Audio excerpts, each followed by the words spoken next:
Welcome to Night Mind Psychosophy. Today we step into Jung, Nietzsche, and the shadow we all carry. I hope you'll enjoy the dive. You think you know yourself, but in the shadows of your mind, a stranger lives. Carl Jung gave that stranger a name, the shadow. The shadow is not a ghost, not a metaphor, not a figure of speech. It is the hidden half of your own psyche, the parts you do not show, the parts you deny, the parts you fear. Imagine your personality as a stage. On that stage, the lights shine on the roles you play, the responsible worker, the loyal friend, the polite neighbor, the dreamer, the achiever. But behind the curtains, in the darkness, every role you rejected waits. The voices you silenced, the impulses you buried, the emotions you were told were wrong.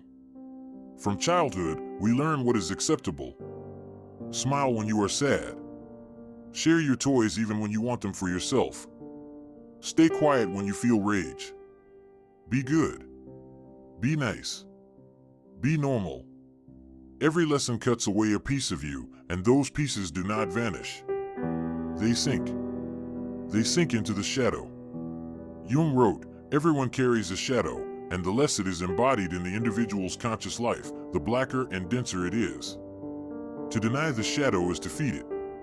To repress anger does not destroy it, it returns in sarcasm, in bitterness, in sudden explosions you cannot explain. To repress desire does not erase it, it twists into envy, into secret obsessions, into compulsions you cannot control. The shadow is not only evil. It is not a demon. It is raw, unshaped life.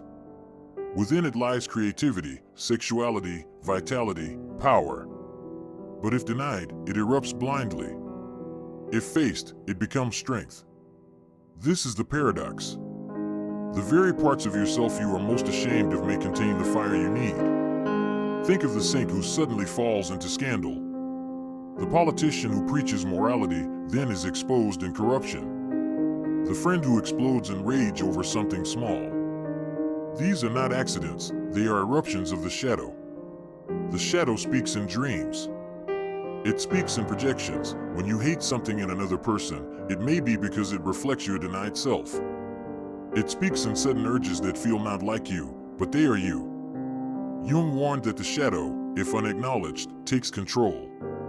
Until you make the unconscious conscious, it will direct your life, and you will call it fate. How many of your bad choices were really your shadow pulling the strings?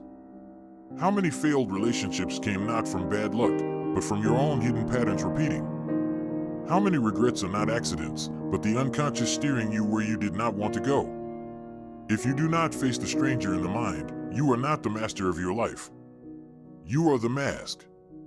The shadow is the puppeteer. But there is another path. Jung did not tell us to destroy the shadow. He told us to integrate it. Integration is not indulgence. To embrace your shadow does not mean to live in rage, or lust, or selfishness. It means to admit these forces exist in you, to bring them into light, and to use them consciously. Your anger can become courage. Your jealousy can become drive. Your selfishness can become self-respect. The shadow, faced directly, becomes power. Dreams are one of its languages. In dreams, your denied self sneaks past your guard. Symbols emerge, monsters, chases, forbidden encounters. They are not random, they are fragments of you, disguised. In Jung's view, every dream is a message. Not always clear, not always direct, but a signal from the depths. A nightmare of being chased may be your ambition hunting you. A dream of drowning may be emotions you refuse to feel. A dream of endless staircases may be your life looping, waiting for change. The shadow also projects. When you see arrogance in another, it may reflect your own pride. When you see weakness in another, it may echo your own fear. The shadow loves the mirror because it hides inside the image of others.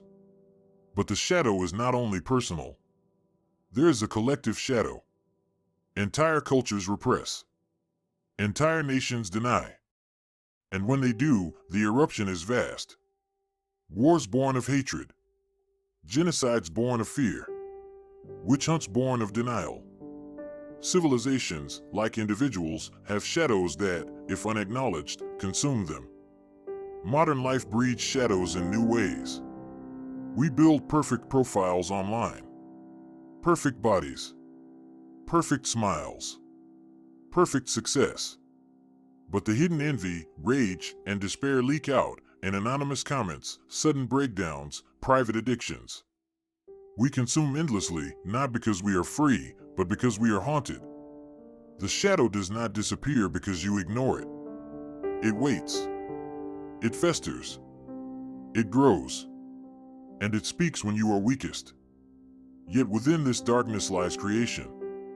The greatest art often rises from shadow, pain transmuted into poetry, rage sculpted into sound, the denied self breaking into light through brush, pen, stage, screen.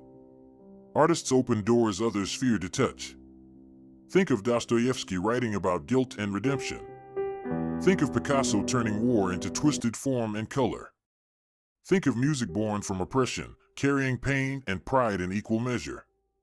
Each is shadow turned into expression. This is why Jung insisted, the shadow is not only darkness. It is potential. It is fire without shape. If ignored, it burns your life to ash. If faced, it lights the way forward. So the question is not whether you have a shadow. You do.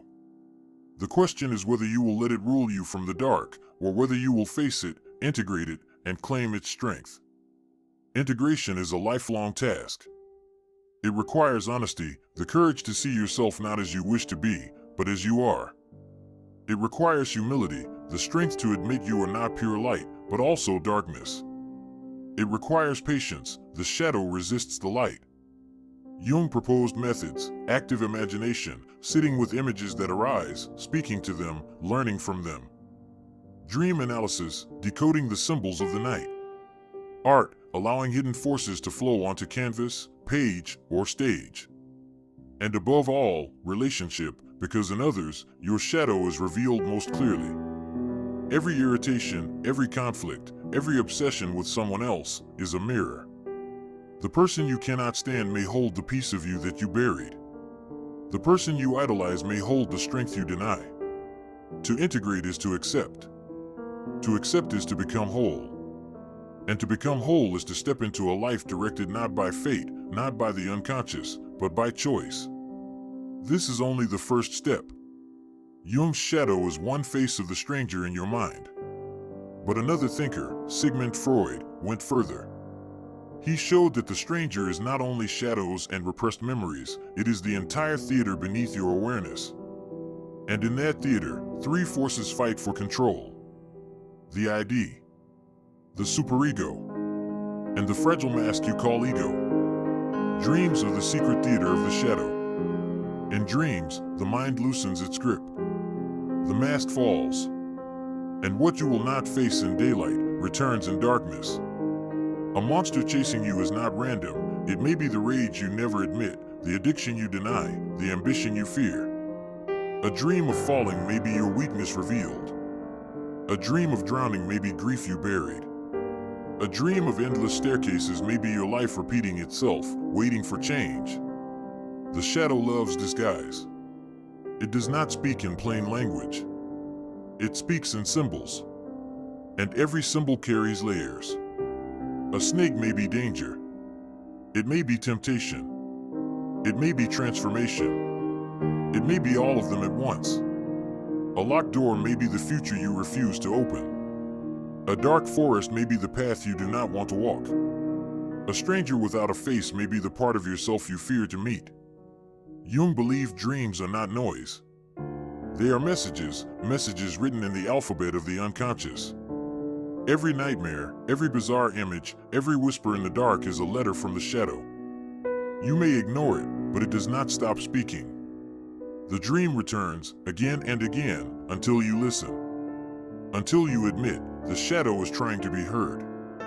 In mythology, dreams were always seen as portals. The Greeks spoke of Morpheus, the god of dreams. In the Bible, visions in the night guided prophets. Shamans in every culture journeyed through dreams to speak with spirits. Jung stripped away the superstition but kept the truth. Dreams are the oldest doorway into the unconscious. And the shadow waits behind that door. Think of your own dreams, the ones you still remember years later. The ones that left you shaken when you woke. The ones you dismissed because they made no sense. They were not accidents. They were eruptions. They were the shadow taking shape in images you could not ignore. Why do some dreams haunt us? Because they carry energy. Because they are charged with emotion we will not face. Because they are alive. The shadow is alive. It wants to be seen. It wants to be known. It wants to be brought into the light. But when you will not face it, it chooses another way. It shows you monsters. It shows you death. It shows you shame. It shocks you awake in the night, so you cannot escape it. Every dream is a rehearsal for integration. Every dream is a mirror you refuse to look into while awake. And every dream is an invitation. But most of us reject the invitation. We laugh it off. We say, it was just a dream. We scroll. We forget. And the shadow sinks deeper. What happens to the shadow ignored in dreams? It does not vanish. It grows. It sharpens its claws. It waits for another chance to speak. Sometimes it bursts through a sleep paralysis, terrifying visions at the edge of waking. Sometimes it becomes recurring nightmares, drilling the same message into your mind. Sometimes it slips into your waking life, and sudden panic attacks, and irrational fears, and obsessions you cannot explain. The shadow will be heard. Whether in dreams or in daylight, it will find a voice. Jung taught his patients to listen, to write down their dreams, to notice patterns, to notice symbols, to ask, what part of me is hiding in this image? The shadow is not your enemy. It is your neglected twin. And dreams are the meeting place. To face your shadow in a dream is to shake hands with the stranger inside, to speak with it, to ask what it wants, to see what it hides. This is the beginning of integration. Dreams may frighten you, but they are not punishments. They are maps. And every monster you meet in a dream is not there to kill you, it is there to show you the shape of your own power. The shadow does not want your destruction. It wants your attention. And dreams are the language it uses when every other path is blocked. Freud took the stage after Jung, and he widened the theater. Where Jung spoke of the shadow, Freud spoke of the entire unconscious. Not a corner, not a hidden figure, but an entire world below awareness. He said, the mind is not a single ruler. It is a conflict. A battlefield where three forces are always fighting. The id, the superego, and the fragile mask you call ego. The id is hunger without restraint. It does not care about rules, morality, or consequence. It wants now. Food, pleasure, release. It is the animal inside you, the primal cry for survival and satisfaction. The superego is the voice of society. The whisper of your parents, your teachers, your gods. It says, you must. You should. You cannot. It is morality carved into your bones. It judges, it punishes, it demands perfection. And between them stands the ego. Not the boastful pride people speak of, but the fragile mediator, trying to balance chaos and law.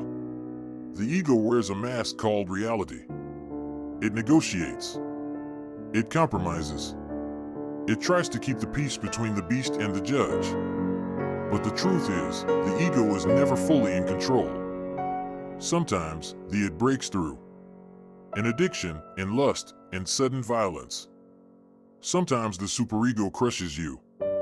In guilt, in shame, in endless self-criticism. And the ego struggles to survive between storms. Think of a time you lost your temper and later said, I don't know what came over me. That was the id taking the wheel. Think of a time you punished yourself for days over a small mistake. That was the superego tightening its grip. And think of the times you managed to smile, to nod, to move forward in public. while chaos raged inside. That was the ego wearing its mask. Freud believed most of our life is driven by this hidden war. Dreams? They are the stage where the id breaks free. Slips of the tongue? They are the unconscious leaking through. Strange behaviors we cannot explain? They are battles between forces we cannot see. He shocked the world by saying, "You are not the master of your own house. Your conscious mind is only a small room. Beneath it lies an entire labyrinth, and you walk through it every day without knowing." This is why Freud spoke of repression. The mind buries what it cannot handle. Desires too shameful. Memories too painful. But buried does not mean gone. They return as symptoms, obsessions, fears. They return in dreams, in fantasies, in sudden impulses. The unconscious is not silent.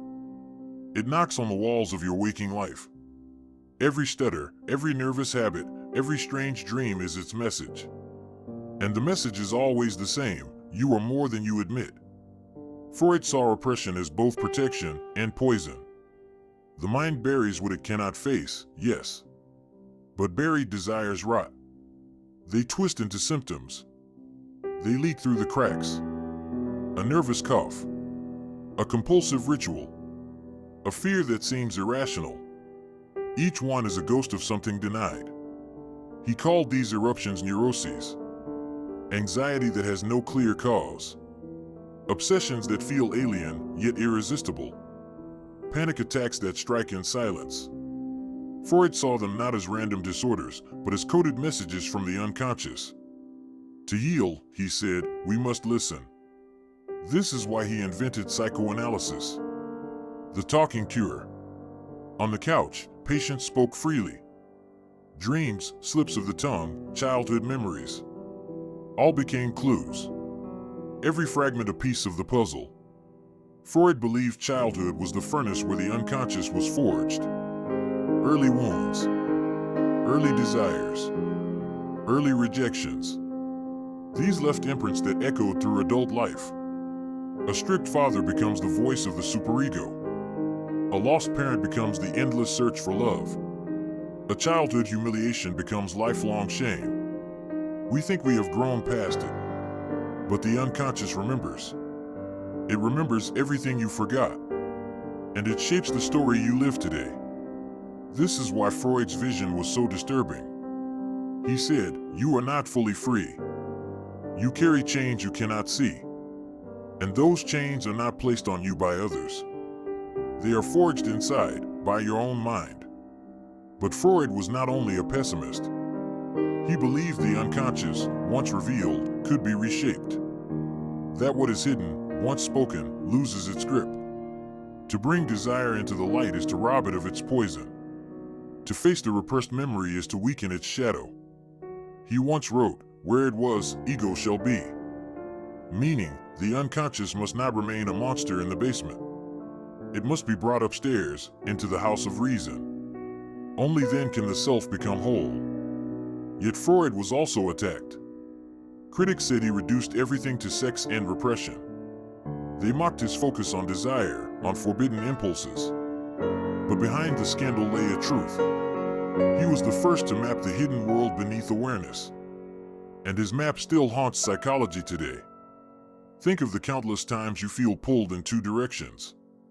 Temptation versus duty, instinct versus law. Think of the times you punish yourself long after the mistake is gone. Think of the strange dreams that leave you shaken. Freud would say, these are not accidents. They are the theater of the unconscious, playing its script behind your mask.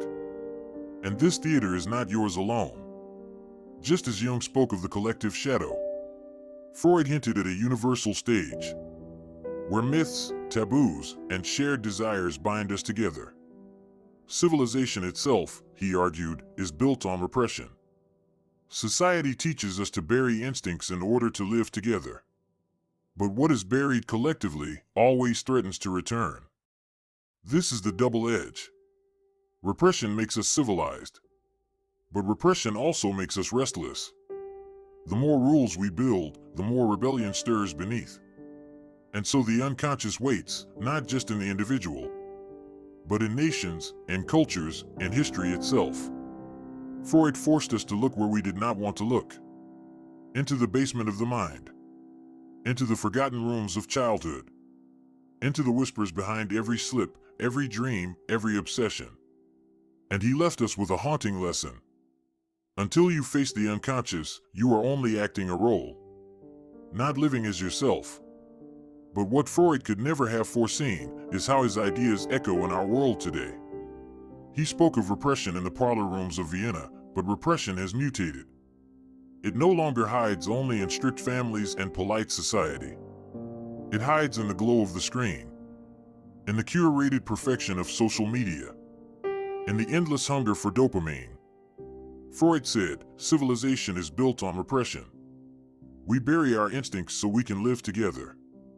But now, repression and addiction dance together. We deny our true desires, and in their place we consume illusions. We repress loneliness and binge on attention. We repress rage and scroll through outrage. We repress fear and mask it with images of success.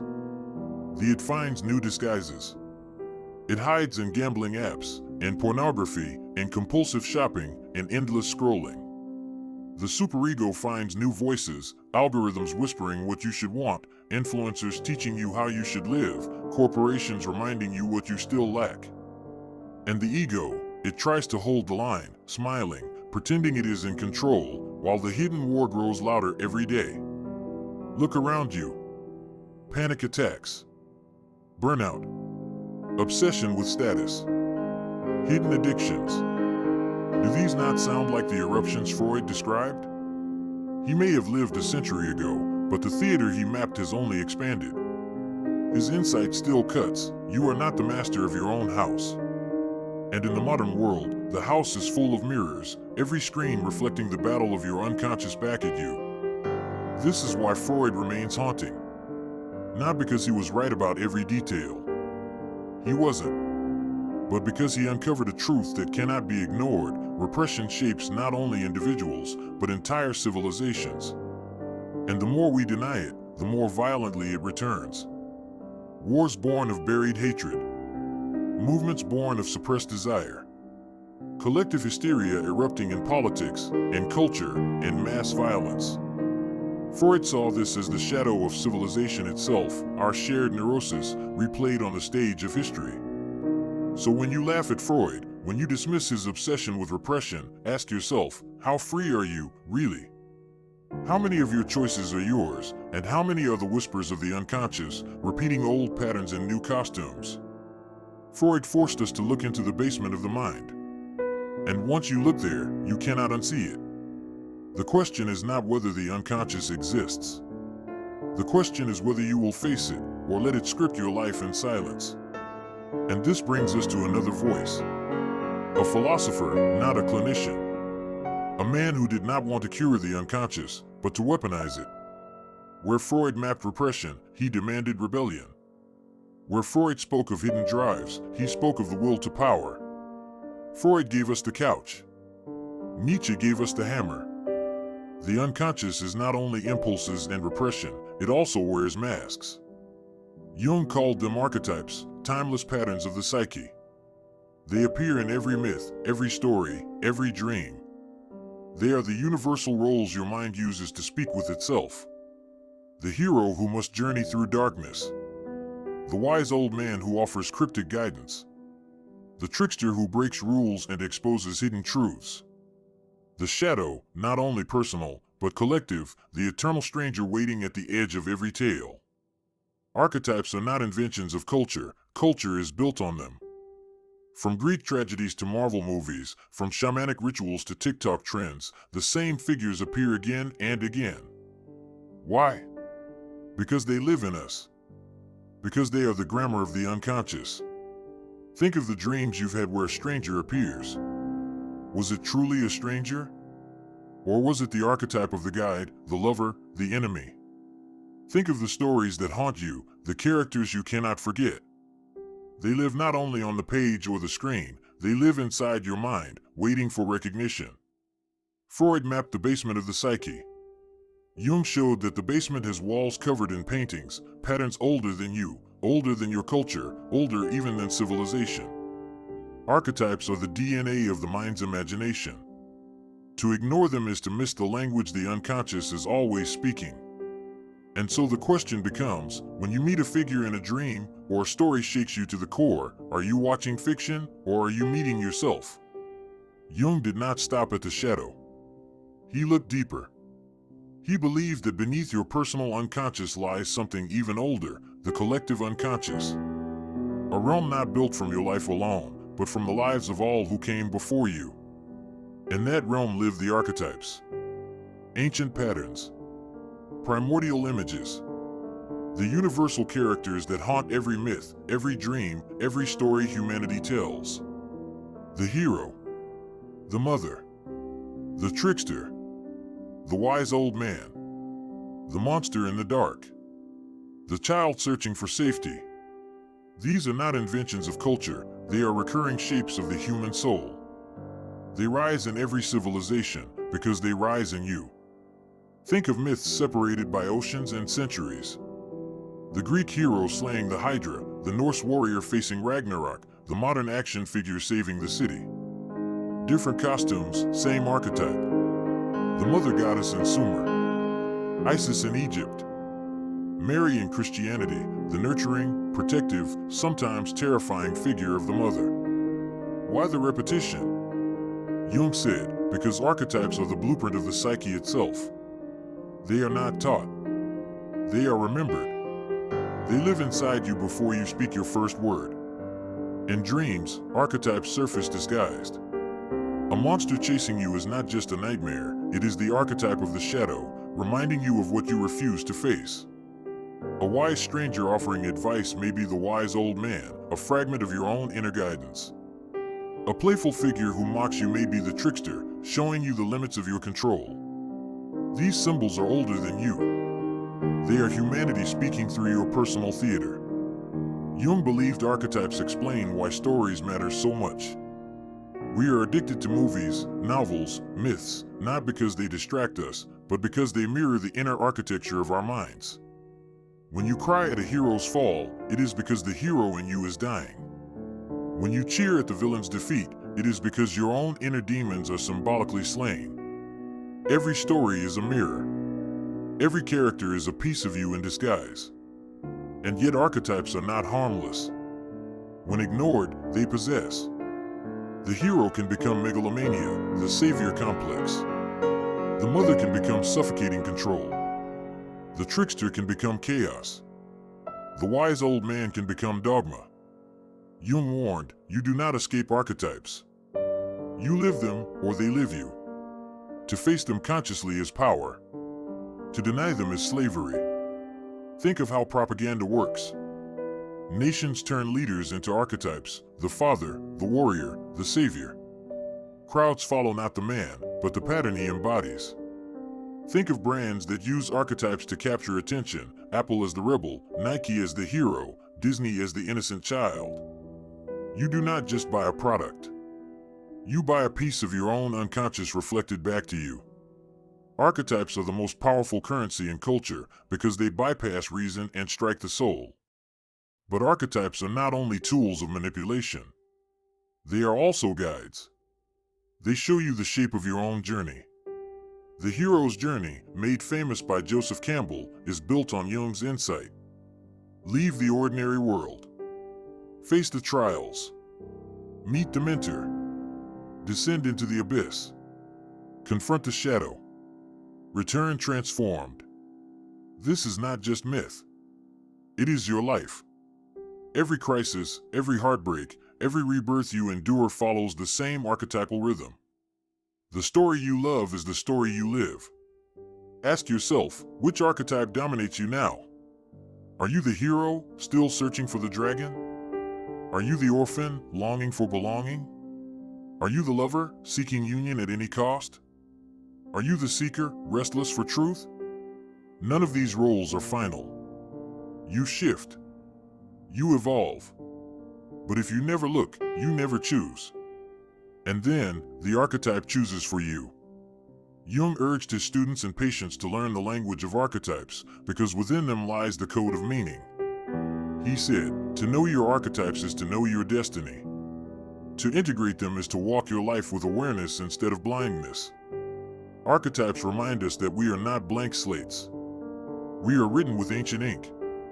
And the words are still being read in every dream, every myth, every story that grips your soul. The question is not whether you live an archetype. The question is, are you living it consciously, or is it living you? Archetypes are not only symbols and myths, they live in your daily life. When you step into a new role, you activate them. The moment you hold a child in your arms, you feel the pull of the parent archetype, protective, nurturing, sometimes fearful. The moment you chase a dream against all odds, you awaken the hero.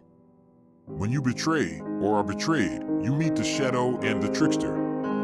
Every role you play is older than you. It is as if humanity itself rehearsed your story thousands of times before you were born. Look at the stories we consume today. Superhero movies, fantasy sagas, epic series. Why do they capture billions of minds? Because they dress archetypes in modern clothing. Batman is the wounded orphan who becomes the hero. The Joker is the trickster turned chaotic force. Harry Potter is the seeker and the hero. Star Wars? A myth of the shadow and the mentor, of descent and return. We think we are entertained, but on a deeper level, we are remembering. Archetypes are the operating system of the human mind. We run on them without noticing. But here lies the danger. If you identify too strongly with one archetype, it can consume you. The hero who refuses to rest becomes the martyr. The lover who loses all boundaries dissolves into obsession. The ruler who cannot share power becomes the tyrant. Jung warned, archetypes are not toys. They are forces of nature. To channel them wisely is mastery. To be possessed by them is madness. In therapy, Jung watched archetypes appear in dreams with astonishing regularity. Patients who never read mythology dreamed of dragons, of caves, of wise strangers, of journeys into darkness.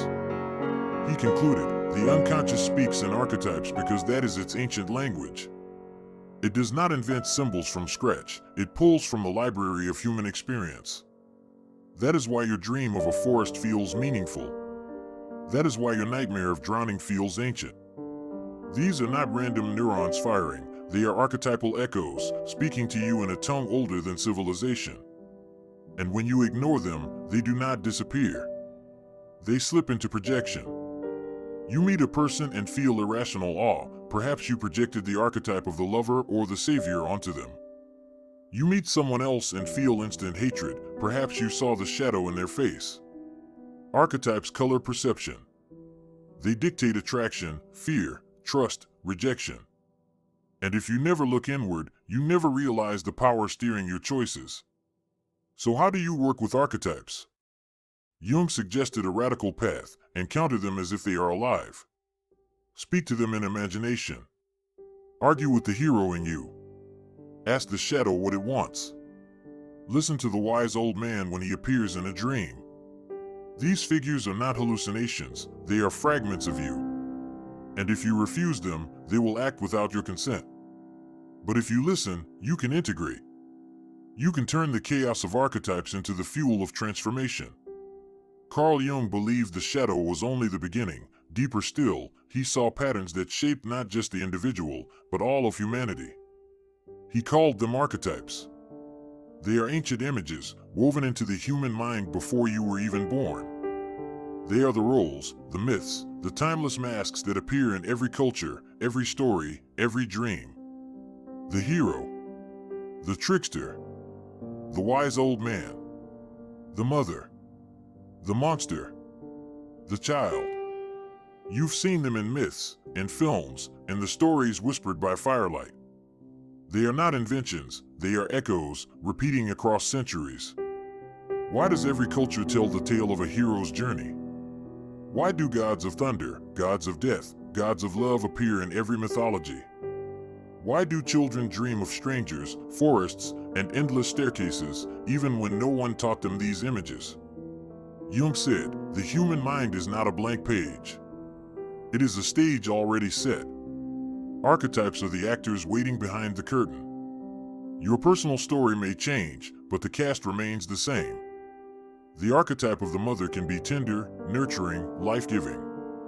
But it can also be smothering, devouring, destructive. The trickster can be playful or cruel. The hero can save the world or destroy himself in his pride. These masks are not just in stories, they live in you.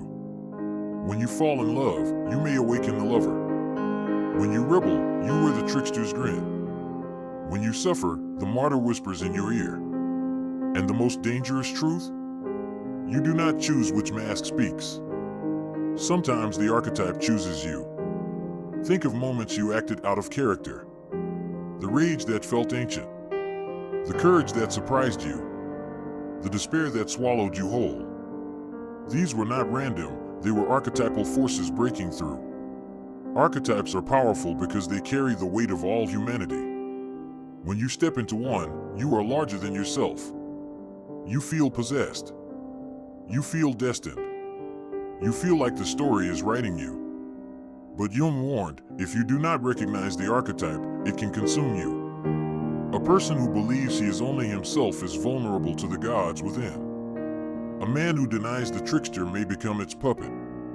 A woman who denies the mother may still find herself acting it out, in shadows and extremes. Archetypes are eternal, but how they live in you depends on your awareness. To see them is to regain power. To deny them is to be played by forces older than time. Archetypes are not trapped in ancient myths, they live in you. Think of the hero, every time you set out to prove yourself, to overcome weakness, to fight for something bigger.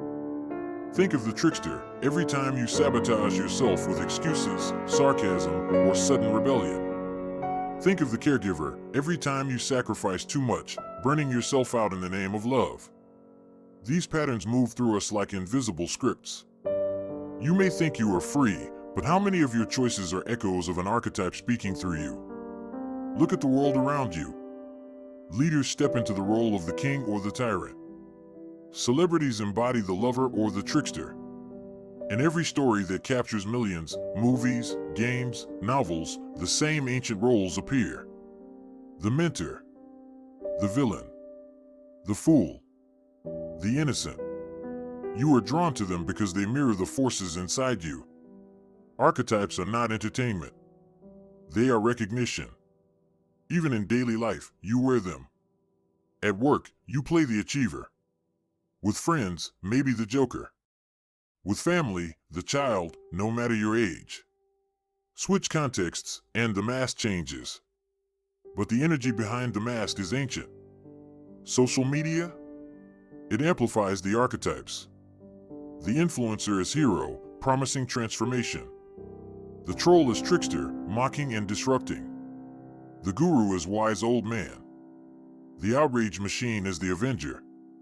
We scroll through a theater of archetypes every day, without realizing it.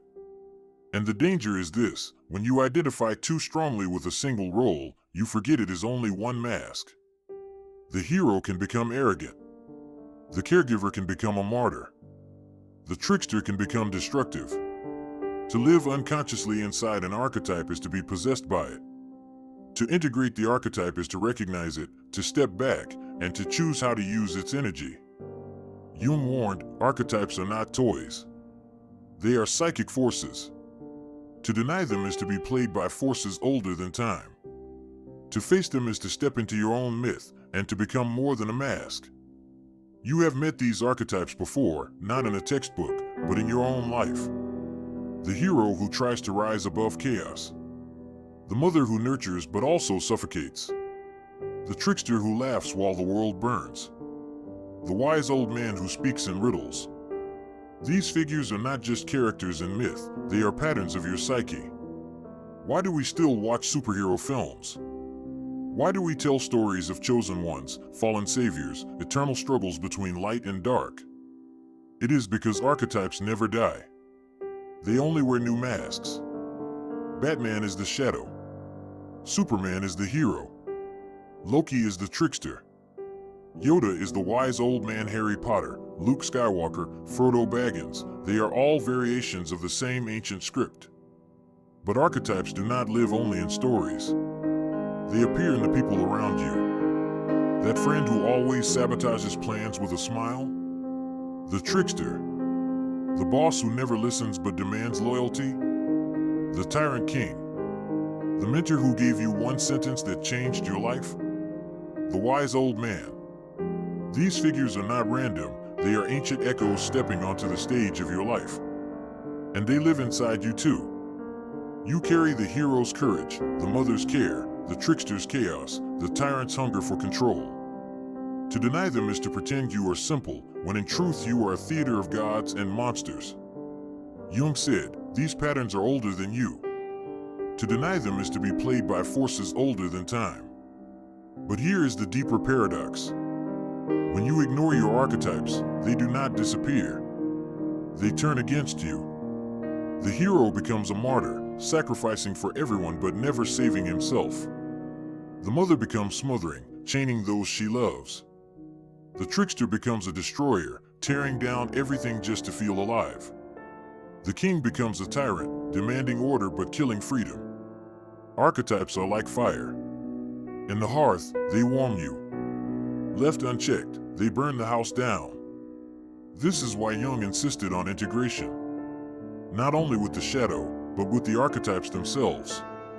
To know which one is acting through you. To know when you are wearing the mask, and when the mask is wearing you.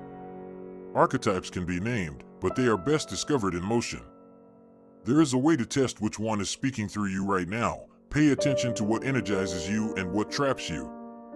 When you feel a magnetic pull toward risk and trial, the hero stirs. When you crave union at any cost, the lover whispers. When you feel the itch to shatter rules just to see what breaks, the trickster grins. When order, hierarchy, and control feel like oxygen, the ruler reaches for the throne.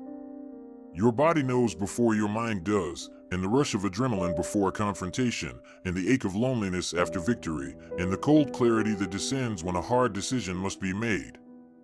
Watch the pattern, not the excuse. We justify with stories, but the archetype moves first. Look also to the roles people assign you without asking.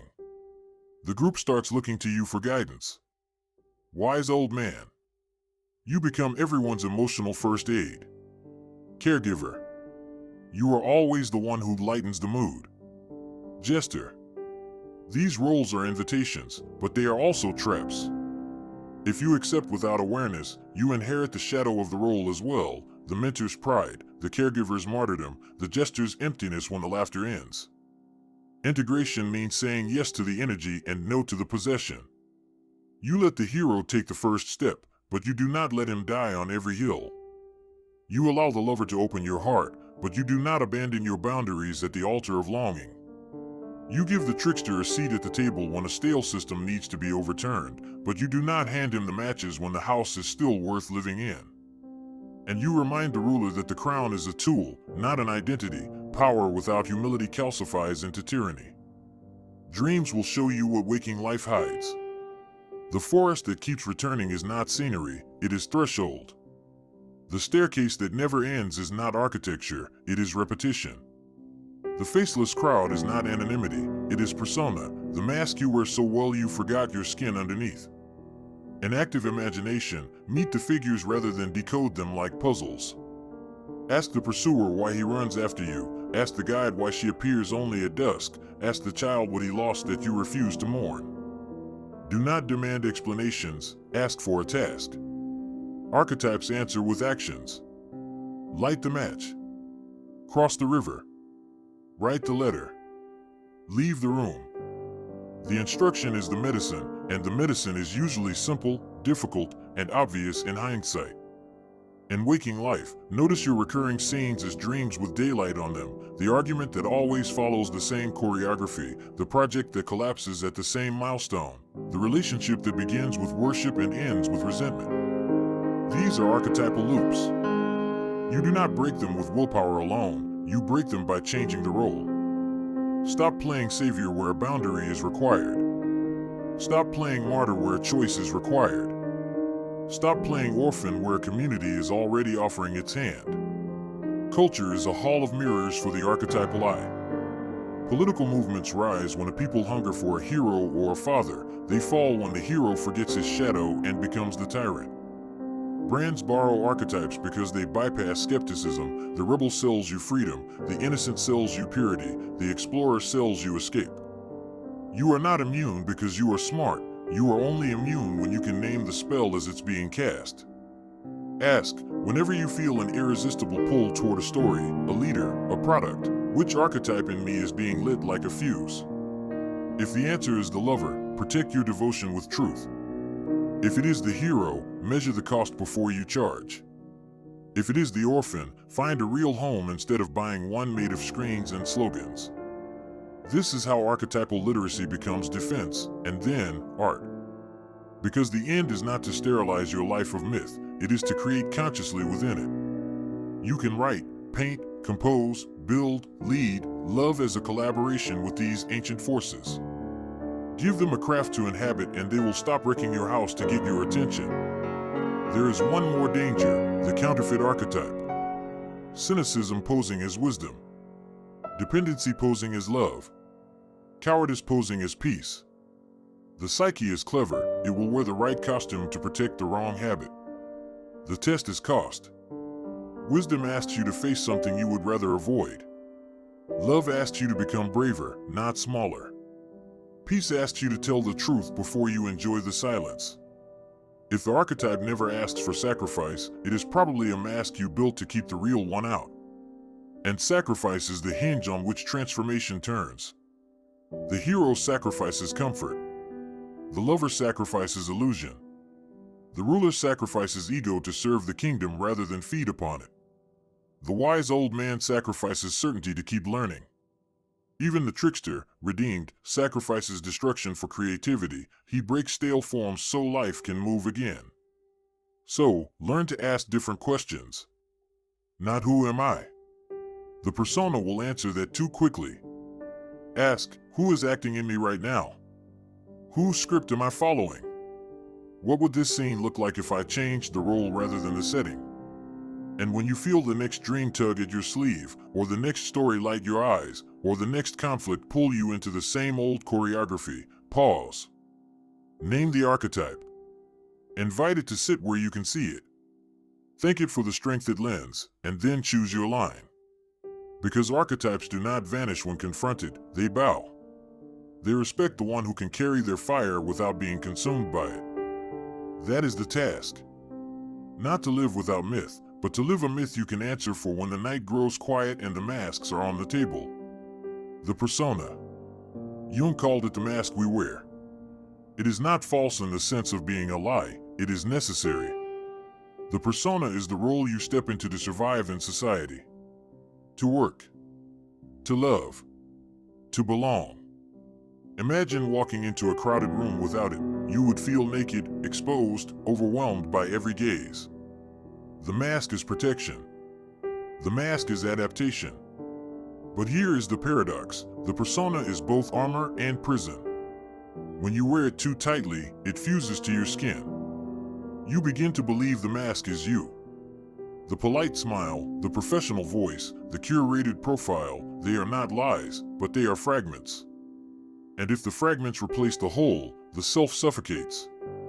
Think of the roles you play. At work, perhaps you are efficient, disciplined, agreeable. With friends, maybe you are witty, relaxed, sarcastic. With family, you might shrink into the obedient child again, no matter how old you are. Each of these is a mask. And none of them is false. But none of them is the full you either. Jung warned, identification with the persona is one of the greatest dangers of modern life. Because society rewards the mask. Promotions go to the one who performs the role flawlessly. Lovers fall in love with the character you play. Social media gives applause to the highlight reel of your life, not the chaos backstage. And so the persona grows stronger, while the real self waits in silence. But what happens when the mask cracks? When the role no longer fits? Midlife crises, breakdowns, sudden eruptions of behavior that shock everyone around you. The man who lived as the perfect provider suddenly abandons everything. The woman who always smiled suddenly cannot stop crying. The persona could not contain the shadow forever. The mask split, and the stranger stepped through. This is why Jung insisted that the persona must remain flexible. A tool, not a cage. Wear it, but do not mistake it for your face. Because beneath it lies something far more vast, the self. And the self does not fit into tiny roles or social expectations. It is untamed, contradictory, alive. The ancients knew this. In Greek theater, actors wore literal masks, switching characters and moments. The audience understood, this is a performance. Today, we pretend the mask is the person. But the stage never disappeared. We are all actors, shifting roles between meetings, dates, family dinners, and silent moments alone. The tragedy comes when we forget that acting is not the whole of being. Social media has amplified the persona beyond recognition. We no longer wear one mask, but dozens. One for Twitter. One for Instagram. One for YouTube. Each designed for likes, for attention, for survival in the digital crowd. Yet the more masks we build, the more fragile we become. Because deep down, we know, if the applause stopped, if the mask slipped, would anyone still love the face behind it? The persona is necessary. Without it, chaos. With it, order. But with too much of it, emptiness. Jung urged his students, do not destroy the mask, but look behind it. Ask yourself, who am I when no one is watching? Who am I when I drop the performance? Who am I when the silence of night strips away the role? And here is the truth most avoid, many of us do not know. We know our jobs, our brands, our carefully chosen words. But the stranger beneath? Forgotten. Exiled. Waiting. And the longer we forget, the more violent the return. Breakdown is often not madness, it is the self demanding to be seen beyond the persona. To live fully is to use the mask wisely. To enter the world armored, but to remove it when you return to yourself. To smile at the office, but weep honestly in the dark. To play the role, but never mistake the role for the soul. Because the mask may win you applause, but only the self can give you peace. Every society builds masks for its people. In ancient Rome, persona literally meant the mask of an actor, the face through which the voice sounded. Today, the meaning lingers. Your persona is still the channel through which the world hears you. But now the stage is not a theater, it is life itself. Think of how children first learn to wear the mask. A little boy cries too loudly, he is told, be strong. A little girl shows anger, she is told, be nice.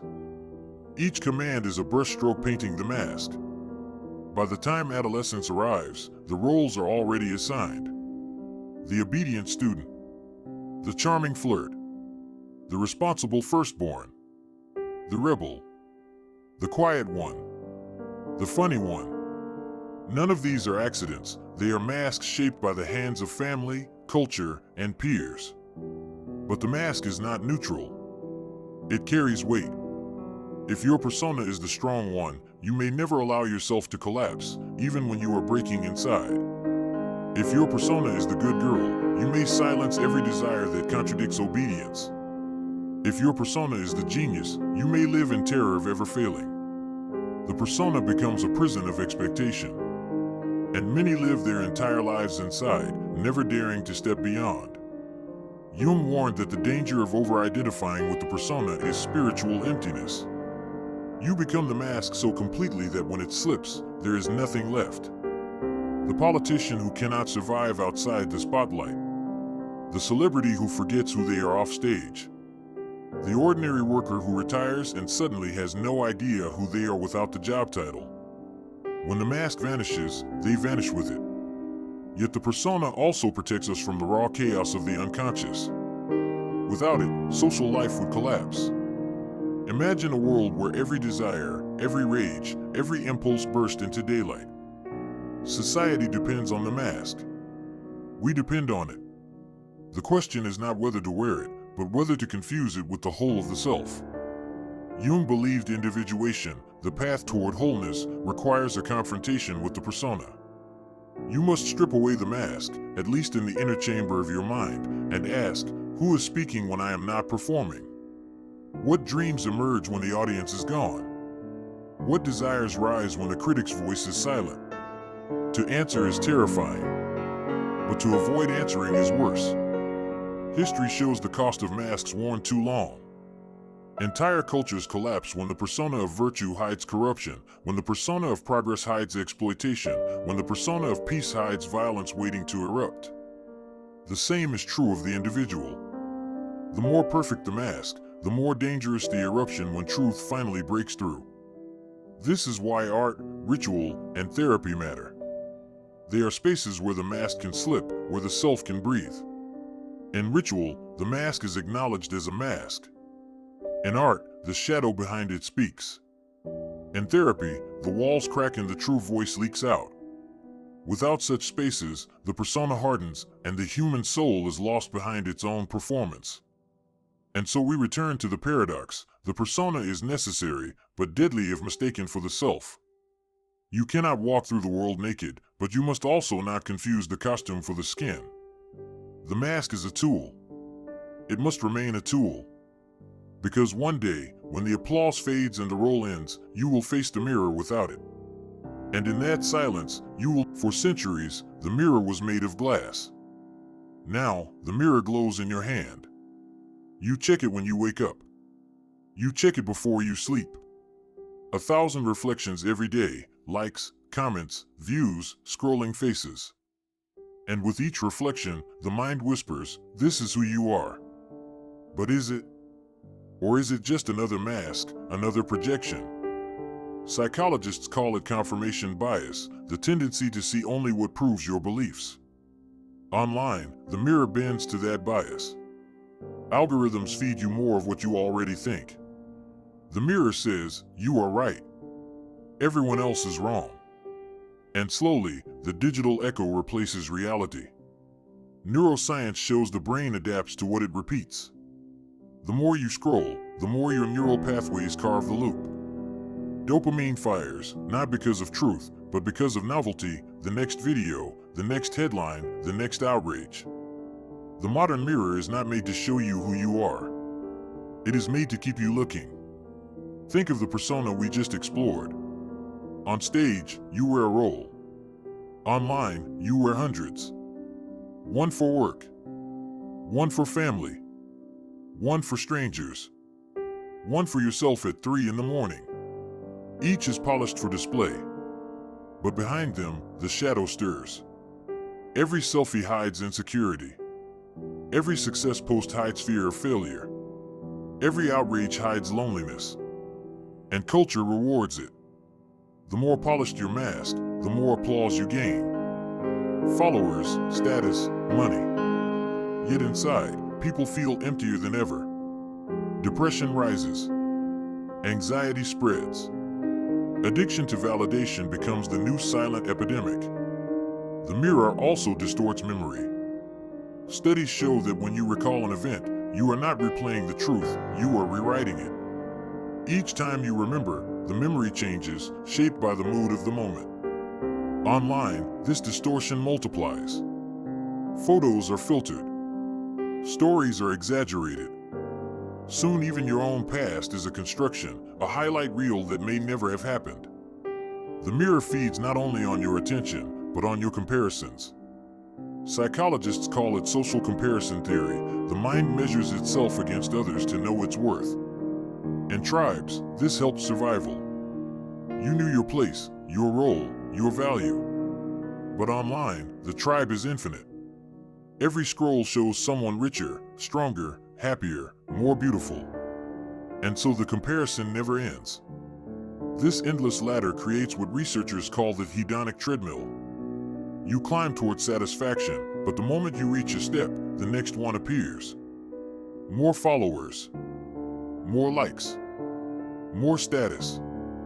Yet the finish line never comes.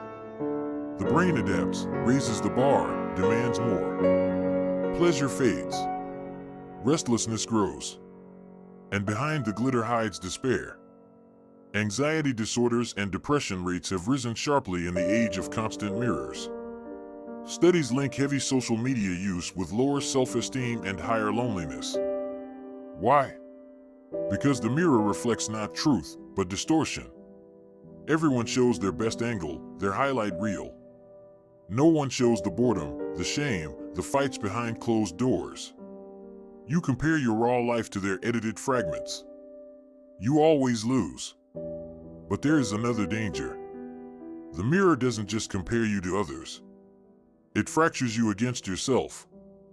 Who are you online? Who are you offline? The gap between the two grows until it splits the psyche. You live two lives, but neither feels whole. Philosophers warned of this long ago. Kierkegaard spoke of despair, the sickness of not being oneself. Sartre spoke of the gaze, how others watching you shapes your existence. What they hinted at has become a daily reality. The mirror has turned philosophy into experience.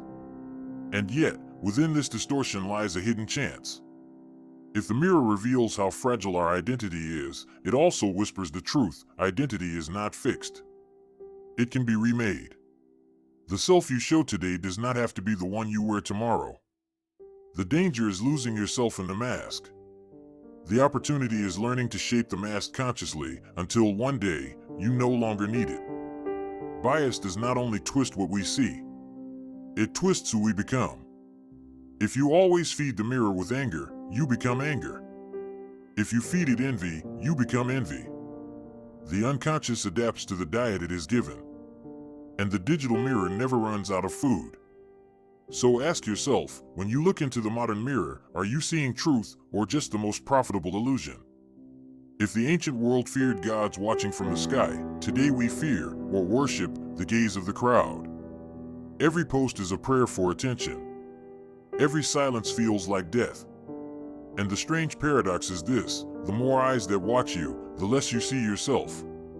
The mirror multiplies insecurities. Filters erase wrinkles, reshape bodies, brighten eyes. Neuroscientists have found that constant exposure to altered images rewires how we perceive beauty. What once seemed normal now looks flawed. What once was enough now feels lacking. The mirror does not reflect, it judges. And the judgment is endless. A million strangers can become your jury, your critics, your gods. One cruel comment outweighs 100 kind ones. Why? Because the brain clings to threat. Evolution wired us to notice the negative, survival once depended on it. Online, this bias becomes a trap. You scroll past praise, but the insult burns. The shadow of rejection follows you into sleep. But here lies the deeper danger. The mirror does not only judge you, it trains you. You adapt to please it. You censor opinions. You exaggerate achievements. You post not to express, but to survive. And soon, the line between mask and self vanishes. The modern mirror is not neutral. It is engineered. Behind every feed is a machine learning you better than you know yourself. It measures what makes you stop, what makes you angry, what makes you jealous. It builds a profile of your desires, your fears, your weaknesses. Then it sells them back to you. What happens when a mirror not only reflects, but manipulates? When it not only shows you an image, but decides which image you will see. This is the reality we live in. And the unconscious, already fragile, is now attacked by a weaponized reflection. Philosophers once said, "Know thyself." But how can you, when the mirror never shows you the same face twice? The mirror feeds not only on your attention, but on your comparisons. Psychologists call it social comparison theory. The mind measures itself against others to know its worth. In tribes, this helps survival. You knew your place, your role, your value. But online, the tribe is infinite. Every scroll shows someone richer, stronger, happier, more beautiful. And so the comparison never ends. This endless ladder creates what researchers call the hedonic treadmill. You climb toward satisfaction, but the moment you reach a step, the next one appears. More followers, more likes, more status. Yet the finish line never comes. The brain adapts, raises the bar, demands more. Pleasure fades. Restlessness grows. And behind the glitter hides despair. Anxiety disorders and depression rates have risen sharply in the age of constant mirrors. Studies link heavy social media use with lower self-esteem and higher loneliness. Why? Because the mirror reflects not truth, but distortion. Everyone shows their best angle, their highlight reel. No one shows the boredom, the shame, the fights behind closed doors. You compare your raw life to their edited fragments. You always lose. But there is another danger. The mirror doesn't just compare you to others. It fractures you against yourself. Who are you online? Who are you offline? The gap between the two grows until it splits the psyche. You live two lives, but neither feels whole. Philosophers warned of this long ago. Kierkegaard spoke of despair, the sickness of not being oneself. Sartre spoke of the gaze, how others watching you shapes your existence. What they hinted at has become a daily reality. The mirror has turned philosophy into experience. And yet, within this distortion lies a hidden chance. If the mirror reveals how fragile our identity is, it also whispers the truth: identity is not fixed. It can be remade. The self you show today does not have to be the one you wear tomorrow. The danger is losing yourself in the mask. The opportunity is learning to shape the mask consciously until one day you no longer need it. But the mirror is not only digital. It has always existed in human eyes.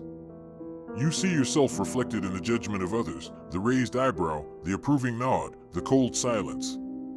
Long before the internet, societies controlled behavior through reputation. Honor and shame were currencies as real as gold. What the screen did was to multiply that village into billions. You now carry the gaze of the world in your pocket. This has deep psychological weight. Neuroscientists have shown that social rejection activates the same brain circuits as physical pain. A cruel comment online hurts not metaphorically, but biologically. The sting is real. And the brain, desperate to avoid that pain, pushes you toward conformity.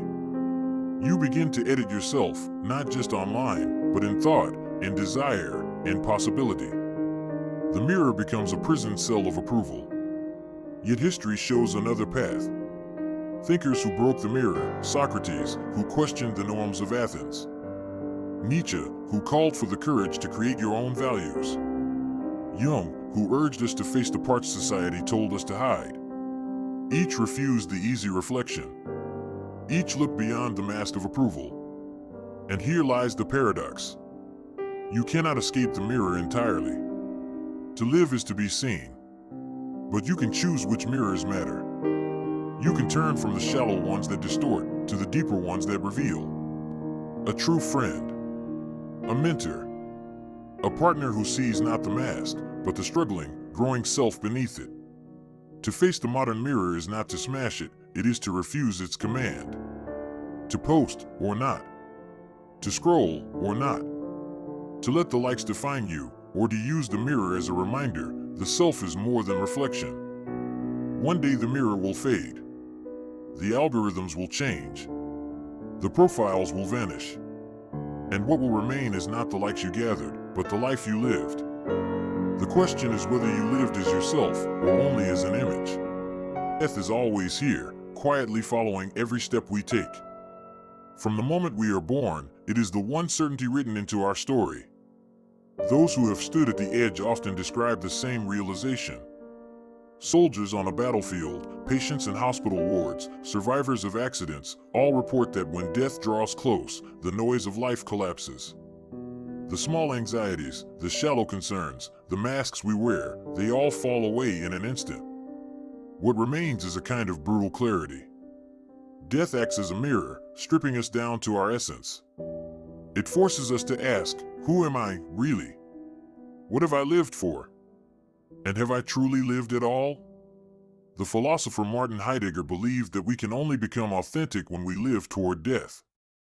For him, death was not simply an event at the end of life, it was the horizon that gives life its intensity. To deny death is to deny life itself. And Albert Camus, facing the absurd, declared that death makes all our striving meaningless, yet it is precisely that absurdity that gives us the chance to revolt, to create, to love, in spite of it all. Here lies the paradox. Because we die, every moment burns with significance. Because time runs out, every choice has weight.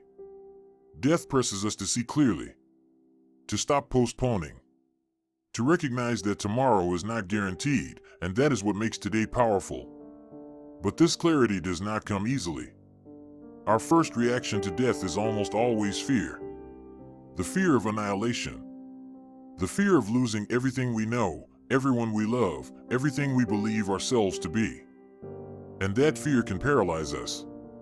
It drives us into denial. It drives us to cover our lives with endless distractions, consumption, entertainment, work without meaning. We hide inside routines because they feel safe, because they shield us from the truth. Yet the truth waits. And here's something strange happens. When we stop running from death, when we finally confront it, fear can transform into something else. Into freedom. Kierkegaard called anxiety the dizziness of freedom. He saw that when we recognize death, we also recognize possibility. Nothing is guaranteed. Everything can be taken away. And therefore everything is open. Jean-Paul Sartre sharpened it further. We are condemned to freedom. No one can live for us. No one can die for us. Death makes us radically alone. But in that aloneness, in that recognition of our own finitude, we discover a terrifying but liberating truth. We are free to shape our lives. This freedom is not comforting. It is heavy. It is easier to hide in roles, and systems, and identities. Easier to live as if the clock will never strike its final hour. But once you face your mortality, once you internalize the reality that time is running out, you cannot unsee it. And strangely, the chains begin to break. The job you hate, the relationship that suffocates you, the mask you wear to please others, they no longer have the same hold. Because you know the clock is ticking. Because you know the curtain will fall. Across history, every culture has wrestled with the riddle of death. Religions promise heavens and hells, cycles of reincarnation, eternal returns. Mythologies send heroes into the underworld to steal fire, to retrieve loved ones, to return with wisdom. The story repeats: descent, death, rebirth. And though the costumes change, the pattern remains. Death is not only an ending, it is a threshold. Carl Jung believed that transcendence is not about escaping death but integrating it. In his model of individuation, the ego must die in order for the self to emerge. Death becomes a psychological necessity. We symbolically die to who we thought we were, so that we can be reborn as something larger, more whole. Modern psychology, strangely enough, has stumbled onto the same pattern. Abraham Maslow described peak experiences, moments where the boundaries of the self dissolve, where the individual feels part of something infinite. In those moments, death seems irrelevant. Mihai Csikszentmihalyi's research on flow showed that when we are totally absorbed, when action and awareness merge, the sense of ego disappears. We experience a small transcendence in the here and now. For a few moments, we are more than ourselves. Think about it. You don't have to wait for the final breath to touch transcendence. It appears in music that shakes your soul, in art that pulls you out of time, in love so raw it dissolves the walls between self and other. It appears in the silence of meditation, in the exhaustion of physical challenge, in the awe of staring at the night sky. These glimpses show us what Jung hinted at: death is not simply a destroyer. It is also a teacher. It shows us what really matters, and it points us toward the possibility of rebirth, here and now. To integrate death is not to become morbid or obsessed with endings. It is to live more vividly. When you realize you will lose everything, you also realize how much you have to lose. Every conversation, every embrace, every chance to create becomes charged with urgency. You no longer sleepwalk. You no longer waste. You begin to live as if time is blood. And this is where transcendence reveals its deepest secret. Death does not only mark the end of life, it makes life possible. Without an ending, there is no story. Without death, there is no urgency, no direction, no reason to act. The fire of life only burns because it is surrounded by darkness. So the challenge is not to conquer death, not to deny it, not to escape it.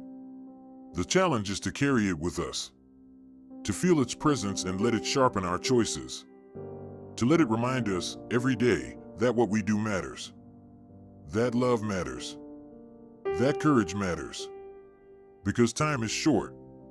And here, in this confrontation, something shifts. When we accept death, we discover intensity. We discover compassion. We discover the will to create without compromise. We discover the courage to love without guarantees. And paradoxically, by accepting the inevitability of the grave, we begin to taste what it means to transcend. But the journey does not end here. Death is only one mirror. The abyss is deep, and there are darker questions still waiting. For sometimes, it is not death that terrifies us most. Sometimes the thing that truly frightens us is what we find inside ourselves, the chaos of the mind, the storm of madness, the thin line between genius and insanity. And that is where the next door opens. Fear. It is the oldest companion of death. The moment we sense its shadow, the body stiffens, the heart races, the mind scrambles for escape. Fear is the natural response to the end of existence, the annihilation of all we know.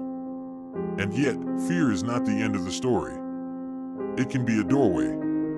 Think about the way most of us live. We construct routines, we build identities, we cling to the familiar. Why? Because these habits numb the background hum of mortality. Work becomes more than just survival, it becomes a way to avoid silence. Entertainment fills the spaces where thoughts about death might creep in. Even our ambitions, our plans, our future goals, many of them are defenses, walls built against the awareness that time is slipping away. But fear has another side. Kierkegaard described anxiety as the dizziness of freedom. He saw that when the protective illusions fall, when we face the naked truth that we will die, something cracks open. Terror, yes, but also possibility. Because if everything can be taken, if nothing is guaranteed, then nothing is predetermined either. In the recognition of death, we encounter the raw material of freedom. This freedom is not gentle. It does not come with safety nets. Jean-Paul Sartre called it a curse, a condemnation. Man is condemned to be free, he wrote, because once we see the truth, we cannot unknow it. No one can live for us. No one can die for us. We alone must bear the weight of our choices. Death makes us radically, terrifyingly responsible. Consider how this plays out in ordinary life. Imagine someone who has just survived a car crash, or someone who receives a diagnosis that forces them to confront mortality. Suddenly, the old compromises collapse. The job that drained the spirit no longer seems tolerable. The relationships maintained out of fear or convenience reveal their emptiness. The masks worn to please others slip away. Why? Because when death has looked you in the eye, the excuses no longer hold. The time for pretending is over. This is why near-death experiences often trigger radical life changes. People quit careers, leave toxic partnerships, move across continents, create art, start families, seek meaning. Fear strips away the trivial, and in its place arises a freedom that had always been there, hidden under layers of denial. But most of us do not wait for a crisis. We bury the fear instead. We bury it under consumption, under scrolling screens, under endless plans for a future we may never see. We bury it under busyness, convincing ourselves that constant motion equals life. But motion is not the same as meaning. And deep down, we know it. The fear remains, gnawing beneath the surface. Psychology shows us how repression works. The more we push death out of awareness, the more it haunts us indirectly. It surfaces in anxiety attacks and compulsive behavior and the desperate chase for distraction. We may not speak of death, but our entire culture bends under its weight. We worship youth. We stigmatize aging. We medicalize dying, pushing it out of sight. We live as though immortality could be purchased with the right diet, the right supplement, the right app.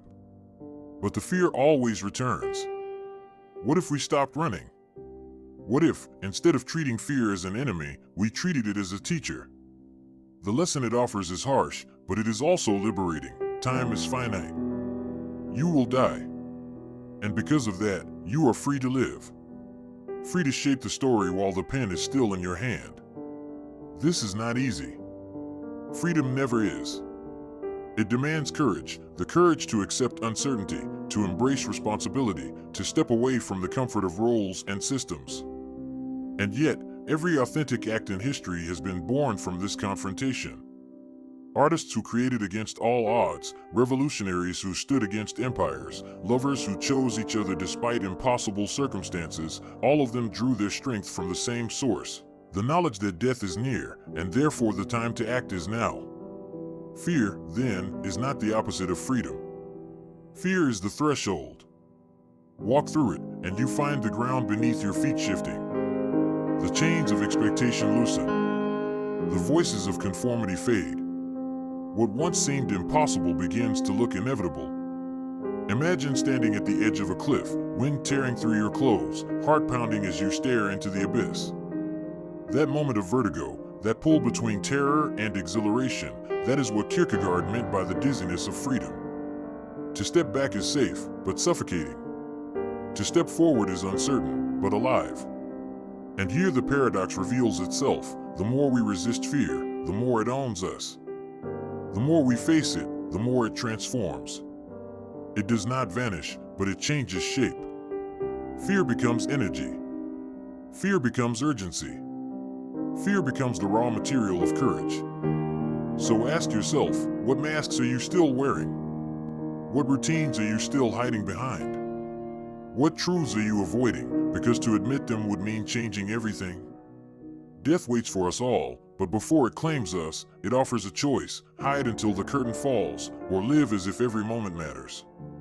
And in that choice, the door opens to something larger than fear. The door to transcendence. From the moment humans began to tell stories, they spoke of transcendence. Not just the end of life, but of passing through it, of rising beyond it.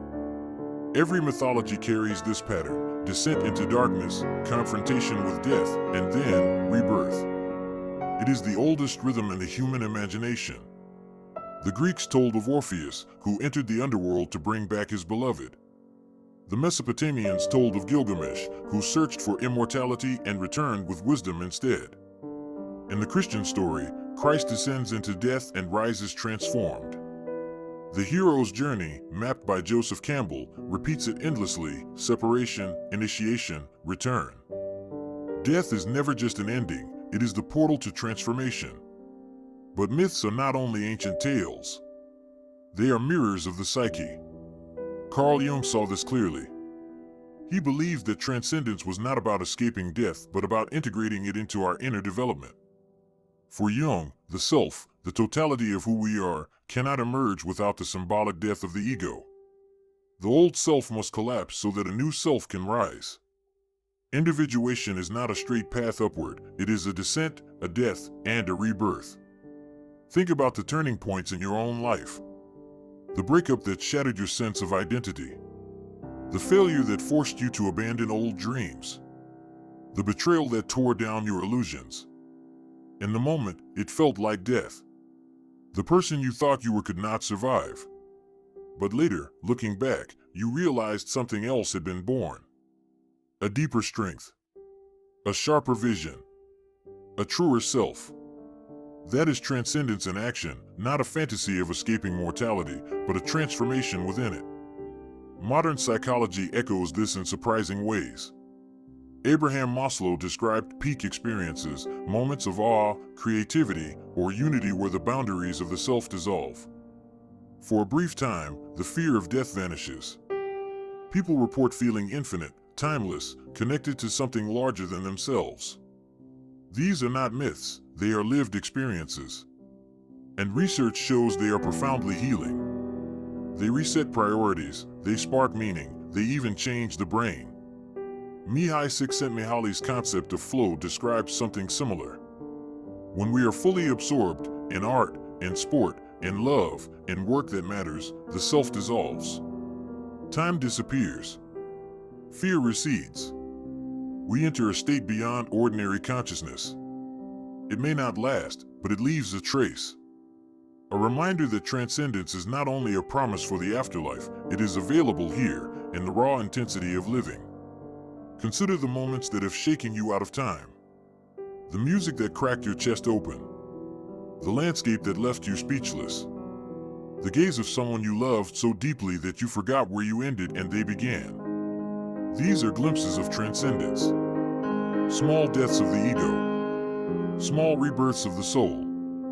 And this is why cultures across the world have always woven rituals of death and rebirth. Initiation rites where children die as children and return as adults. Pilgrimages where the old identity is stripped away and a new one is forged. Even modern therapy can be seen as a ritual of death and rebirth. The patient enters with an old story, confronts the darkness, and emerges with a new narrative of self. The question is not whether transcendence exists. The question is whether we allow ourselves to experience it, or whether we bury it under fear and distraction. Because transcendence demands surrender. To be reborn, you must let something die. To taste freedom, you must release the mask. To find the self, you must allow the ego to crack. This is why death, paradoxically, is the great awakener. It forces us to face what we most resist, the collapse of control. And yet, in that collapse, something sacred can emerge. A glimpse of the eternal. A sense that our lives, brief as they are woven into a larger tapestry. So transcendence is not about escaping the grave. It is about finding meaning within the shadow of the grave. It is about discovering that death is not only an end, but also a beginning. Not just a wall, but a threshold. And every time we step through it, symbolically, psychologically, spiritually, we are reborn. And when you see this, you realize the fear of death was never only about dying. It was about transformation. Because deep down, we know that to live authentically, we must die many times before our final death. We must shed old skins, burn old identities, abandon old illusions. Each death makes room for a new birth. And if we embrace this rhythm, life itself becomes a cycle of transcendence. To carry death inside us is not to collapse into despair. It is to live more vividly. When we accept the finality of life, we stop postponing. We stop wasting. We begin to see that every embrace, every word spoken, every act of courage is already burning with impermanence. Death sharpens the outline of what matters. It strips away illusion and leaves only the essential. This is the strange gift. The very thing we fear most is also the key to intensity. Knowing we will lose everything makes us treasure everything. The shadow of the grave is what makes love urgent, art necessary, freedom possible. Death is not only the end of life, it is the condition that makes life alive. So integration does not mean peace with death in some final, perfect sense. It means walking with it, allowing its presence to shape us. It means living with urgency, creating without compromise, loving without guarantee. And in that alignment, something shifts. The finite touches the infinite. The mortal discovers a glimpse of transcendence. But our descent is not complete. Death is one mirror, but there are others. For sometimes, it is not mortality that terrifies us most. It is our own mind. The chaos that waits inside. The storm of thoughts, the shadows of madness, the thin and trembling line between genius and insanity. And so, having faced death, the next question emerges. Can we survive meeting ourselves? We like to believe that we are in control. That we are captains steering the ship of our lives, choosing our direction, shaping our destiny. It is one of the deepest human assumptions that our will is sovereign, that we are free agents moving through an open world. But beneath that comforting belief lies another truth. Much of what we call freedom may be nothing more than an illusion. Think about how you entered this world. You did not choose your parents, your genetics, the era of history you were born into, the language you first heard, the culture that shaped your earliest years. You did not choose your nervous system, the wiring of your brain, the chemistry that determines how anxious or calm, how impulsive or patient you are. Before you even took your first step, countless factors outside your control had already set the stage for who you could become. The Stoics saw this clearly. Epictetus wrote, "Some things are in our control and others not." Marcus Aurelius, Emperor of Rome, reminded himself daily that his power was small compared to fate, sickness, betrayal, death, all beyond command. Their wisdom was simple. Most of what we obsess over lies outside our will. And yet, most of our suffering comes from clinging to the illusion that we can control it all. Modern science echoes this ancient insight.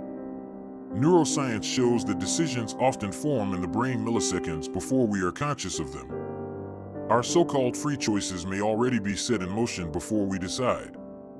Biology reminds us that our moods, our energy, even our capacity to focus are heavily influenced by hormones, neurotransmitters, circadian rhythms. Society adds another layer. We are born into structures of class, politics, economy, forces vast and impersonal that shape opportunities before we even know what they are. So what does this mean? Are we puppets pulled by strings we cannot see? If fate is written in genetics and circumstance, if the great wheel of history turns regardless of our desires, then what room is left for freedom? Here lies the tension that every philosophy wrestles with. On one hand, determinism whispers that everything is cause and effect, that each choice is just the next domino falling. On the other, the human heart refuses to accept this. We feel ourselves choosing. We feel the burden of decision pressing on us. We feel guilty for mistakes, proud of victories, responsible for what we become. The illusion of control is not harmless. It feeds our anxiety.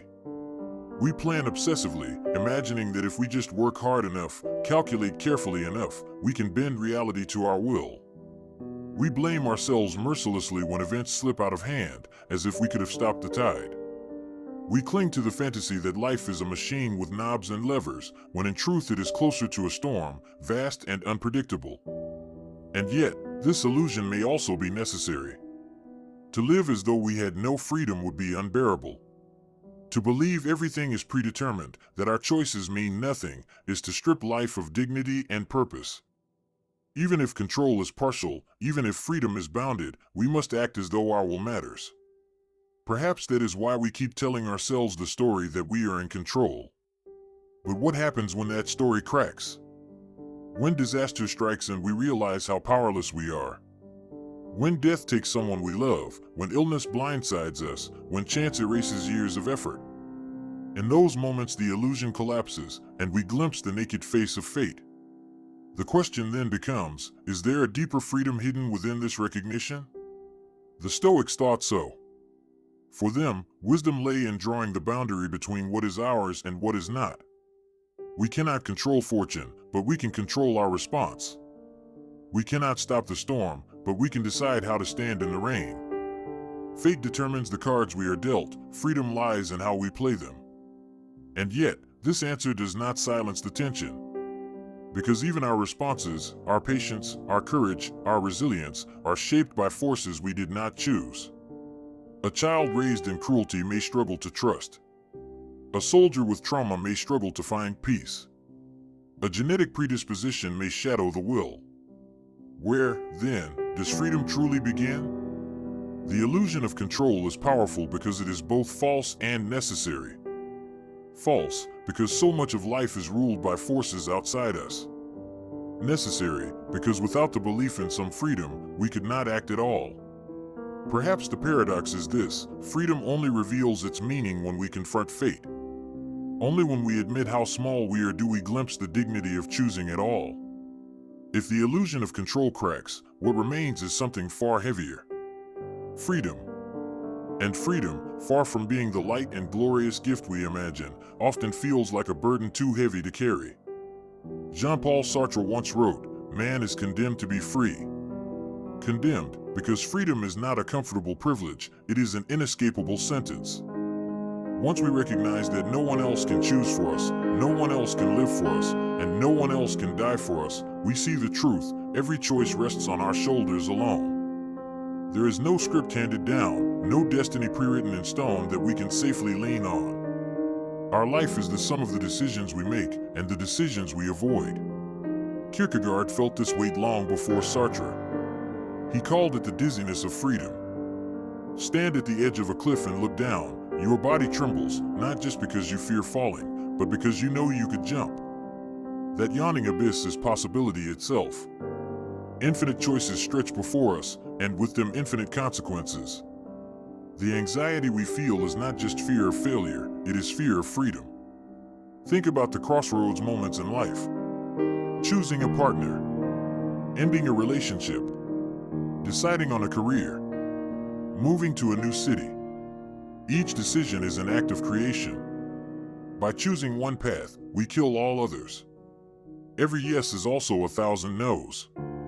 And every time we choose, we take responsibility for the shape of our future. No fate will save us from this responsibility. No God, no system, no parent can step in to absorb the weight. It is ours alone. This is why freedom terrifies us. It is not just opportunity, it is accountability. We cannot hide behind destiny when we fail. We cannot blame fate when our choices lead to pain. We cannot say, it was meant to be. Freedom demands that we admit, I chose this. And I must live with it. And so, many of us run from freedom. We retreat into roles assigned to us, worker, student, parent, follower. We bury ourselves in systems that tell us what to do. We obey authority, not only because it guides us, but because it relieves us of the burden of deciding. Better to follow a script than to face the terror of writing our own. But even when we hide, the truth presses in. Freedom cannot be erased. It only lurks, waiting for the moment we realize that even refusing to choose is itself a choice. Even obedience is chosen. Even silence is chosen. There is no escape from freedom. This realization can break a person or awaken them. To embrace freedom is to embrace anxiety, risk, responsibility. It is to accept that you will make mistakes and that no cosmic order will clean them away. But it is also to accept that you are the author of your life. No matter how small your stage, no matter how heavy the constraints, your choices still carve the path you walk. Think of the prisoner who refuses to let his mind be broken. Think of the dissident who speaks truth in the face of tyranny. Think of the artist who creates beauty even when no one is watching. Freedom, in these cases, is not about control of circumstances. It is about ownership of the self. And here lies the paradox. Freedom is crushing because it is absolute, but it is also the only ground on which dignity stands. Without freedom, we are machines, drifting through life with no meaning. With freedom, we are burdened, but we are also alive. Sartre pushed this further. Since we are free, we must invent our essence. There is no fixed human nature, no divine blueprint telling us who we must be. We create ourselves through our choices. And this is the heaviest truth of all. If our lives are empty, we cannot blame fate. We cannot blame the stars. We cannot even blame our biology. We must face ourselves. And yet, in that confrontation lies the seed of greatness. Because if nothing is predetermined, then everything is open. Freedom may be a curse, but it is also the chance to create meaning where none is given. To write a story that could never be written by fate alone. So freedom is not light. It is not ease. It is weight. It is responsibility. It is anxiety. But it is also possibility. And only those willing to carry that weight can truly call themselves free. If freedom is heavy, if it crushes us with responsibility, then how do we carry it without collapsing? Nietzsche offered an answer in two simple words, amor fati. Love your fate. Not tolerate it. Not endure it. Not accept it grudgingly. Love it. Love everything that happens, the triumphs, the humiliations, the accidents, the betrayals, the losses.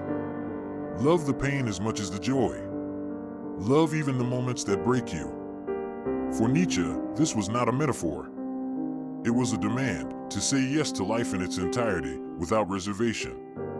Imagine being asked, if you had to live your life again, exactly as it has been, every moment, every mistake, every heartbreak, every failure, would you accept it? Not only accept it, but embrace it with joy? That was Nietzsche's test.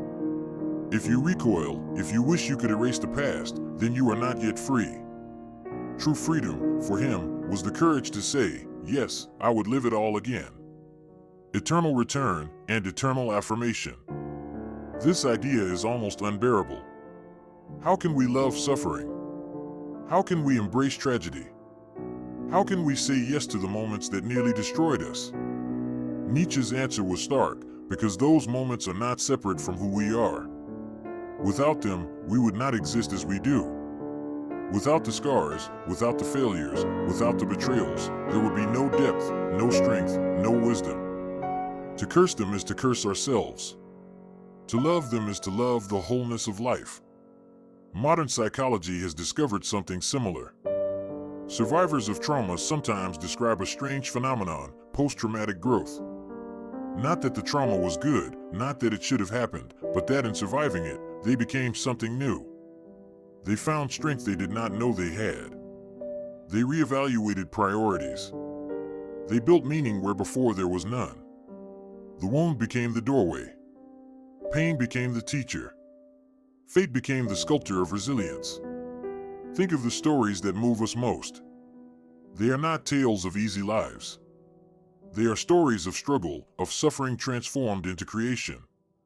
Van Gogh, tormented and restless, painting beauty through his agony. Dostoevsky, facing execution and prison, turning despair into literature that still shakes the soul. Even the myths we cherish, the hero always descends, always suffers, always loses something, before returning with a gift.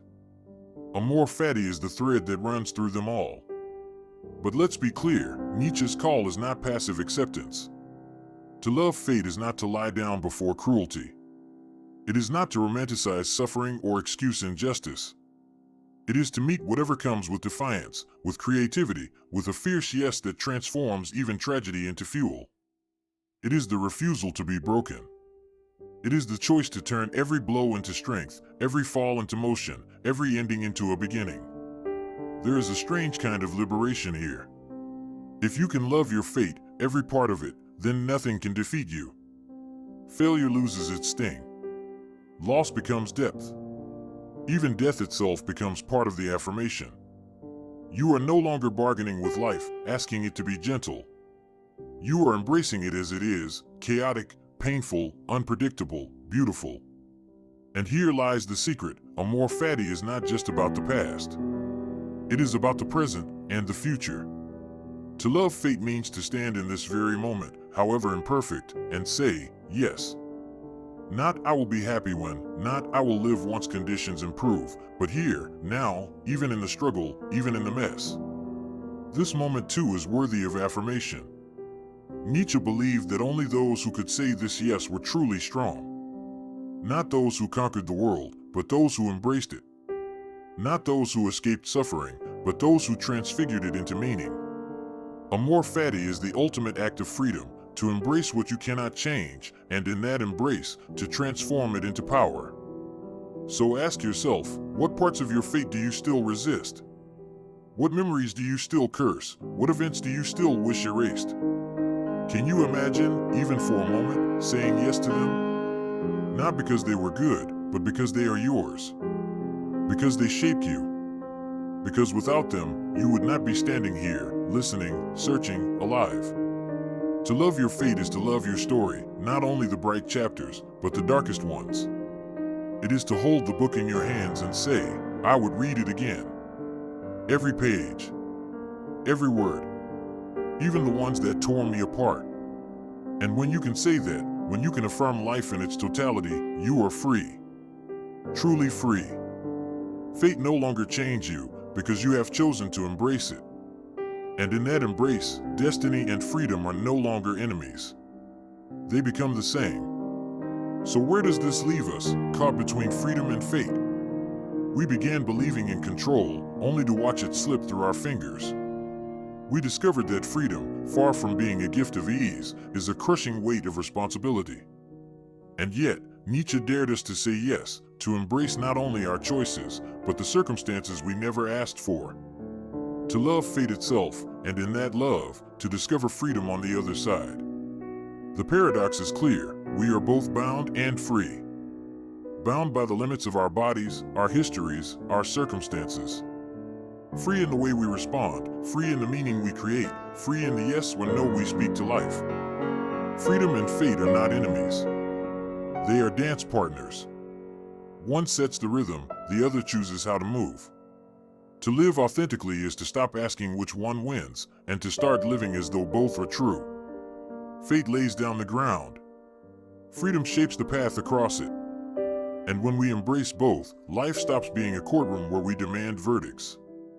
It becomes a stage, messy, chaotic, unpredictable, where we get to play our part. But this is not the end of the descent. For if death confronts us with finality, and fate confronts us with limits, there is still a deeper terror waiting. Sometimes it is not death or destiny that frightens us most, but the storm within. The chaos of thought, the darkness of the unconscious, the voices that whisper at the edge of reason. For what happens when freedom itself drives us beyond the border of sanity? When the same fire that creates meaning threatens to consume us? That is where we go next. Into the dangerous territory where madness and genius blur into one. There is a line, thin as a razor, that separates what we call sanity from what we fear as madness. And on that line, humanity has always walked. For it is there, on the edge of reason, that we discover both our deepest dangers and our greatest creations. History is full of figures who lived on that edge. Mystics who spoke in visions, artists who painted worlds no one else could see, revolutionaries who defied entire empires with ideas that seemed insane at the time. They were accused of madness, and yet they changed the world. The same fire that illuminates can also burn you alive. Philosophers and psychologists alike have been haunted by this paradox.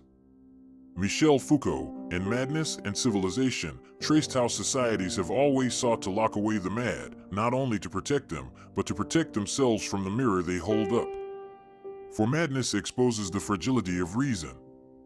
It reveals that the structures we take for granted, logic, order, identity, are far more fragile than we dare to admit.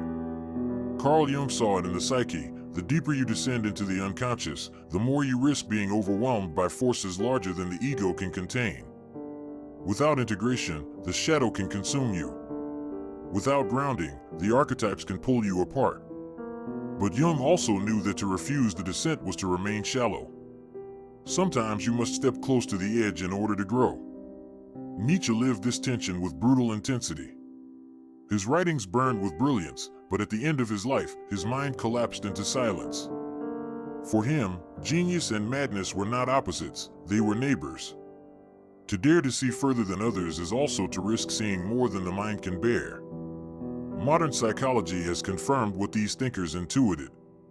Studies show that traits linked to creativity, divergent thinking, sensitivity, openness to experience, overlap with traits that increase vulnerability to mental illness. The very brain that generates vision can generate chaos. The imagination that births masterpieces can also drown in its own images. And yet, we are drawn to this edge. Why? Because without it, there is no breakthrough. Every new idea, every revolution of thought, every work of art that reshaped humanity, at first, it looked like madness. To see differently is to risk being seen as insane. To speak truths before their time is to risk being silenced as delusional. Think of Van Gogh, cutting into his own flesh even as he gave the world colors it had never seen.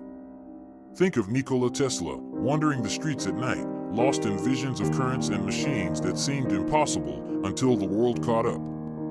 Think of Beethoven, pounding symphonies into existence even as deafness dragged him into isolation. The edge is dangerous, but it is also fertile. And here lies the paradox. Society fears madness, yet hungers for genius. We admire the visionaries who dance close to the abyss, but we also whisper, what if they fall? What if I fall? That tension is inside all of us. For creativity is not the privilege of a few. Every act of imagination, every risk taken, every boundary pushed requires us to approach the edge. The edge of reason is where fear and wonder meet. Step too far, and you may be lost in chaos. Step too cautiously, and you remain trapped in conformity. To live fully is to walk that line, not recklessly, but courageously, with eyes open to both the danger and the possibility. Because sometimes, to be truly alive is to risk a little madness. Madness is not just an edge we approach. For some, it is a descent. A plunge into a depth where order disintegrates and the self begins to fracture. And when we speak of madness, we do not mean eccentricity or simple strangeness. We mean the breaking of the frame through which we understand reality itself. Carl Jung warned of this danger. To explore the unconscious is to stir forces larger than the ego. The shadow does not politely wait its turn. Archetypes erupt with overwhelming intensity. For some, this eruption becomes creativity.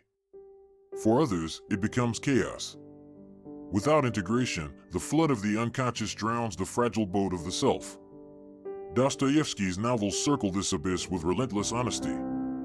His characters tremble at the edge of reason, men consumed by guilt, by obsession, by faith so intense it borders on delirium. Think of Raskolnikov in Crime and Punishment, whose brilliant mind becomes his torment. He convinces himself he is above morality, only to collapse under the weight of conscience. In Dostoevsky, madness is not an abstraction, it is the price of living with unbearable truths. History gives us too many real faces of this descent. Vincent van Gogh, pouring visions onto canvas while his inner torment drove him to mutilation and finally death. Sylvia Plath, whose words cut with precision and brilliance even as despair consumed her. Friedrich Nietzsche himself, who declared that one must have chaos within to give birth to a dancing star, and yet, at the end, collapsed into insanity, unable to carry the very chaos he had embraced. Modern psychology sees the link. Creativity often overlaps with traits of instability, heightened sensitivity, divergent thinking, intense emotional range. The very openness that allows a person to see patterns others miss can also leave them vulnerable to overwhelming stimuli. The same fire that lights the path of genius can also ignite the mind into flames. But descent is not only tragedy. It is also revelation. To fall into madness is to see the fragility of reason, to recognize how thin the walls of sanity really are. For most of us, the world feels stable, predictable, safe. But madness tears away the mask and reveals what lies beneath, chaos, raw and unfiltered. The human mind clings to order because without it, we cannot survive. But when that order shatters, when the descent begins, we glimpse the abyss beneath all things. This is why madness terrifies us. Not because it is alien, but because it is familiar. It is the shadow that lives inside us all. The intrusive thought, the obsession, the dream that feels too real. Madness is not somewhere far away, it is one step beyond the fragile balance we maintain each day. And yet, from this descent, something can be learned. Madness exposes what society hides. It reminds us that reason is not the whole of being.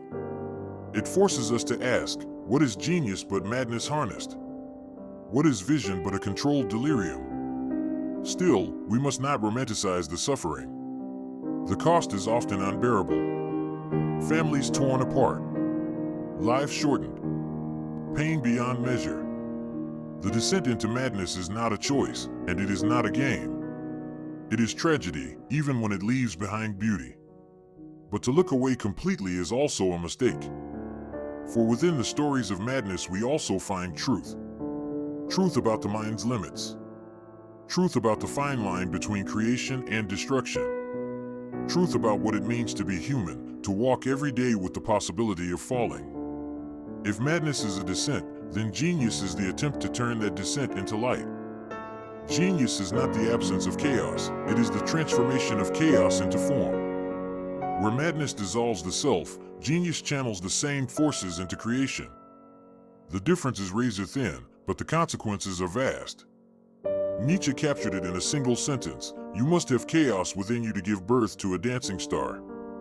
Chaos by itself is destructive, but chaos given shape becomes beauty, insight, vision. Genius is not about avoiding the abyss, it is about learning to look into it without being consumed. Consider the lives of those who managed to channel their turmoil into lasting creation. Beethoven, deaf and tormented, composing music that carried the fury of his struggle and the joy of transcendence in the same notes. Nikola Tesla, pacing alone at night, lightning in his mind, yet transforming his visions into technologies that altered the future. Carl Jung, haunted by dreams and archetypes, almost overwhelmed by the power of the unconscious, yet turning his confrontation with the psyche into a map of inner growth that still guides people today. What separates these figures from those who are broken by madness? Not the absence of darkness, but the capacity to integrate it. Genius does not mean escaping pain. It means forging it into something new. The wound becomes the source of art. The instability becomes the seed of invention. The chaos becomes a language. Modern psychology calls this process sublimation, the redirection of destructive energy into constructive expression. The poet who pours despair into verses instead of silence. The painter who turns torment into color. The scientist who channels obsession into discovery.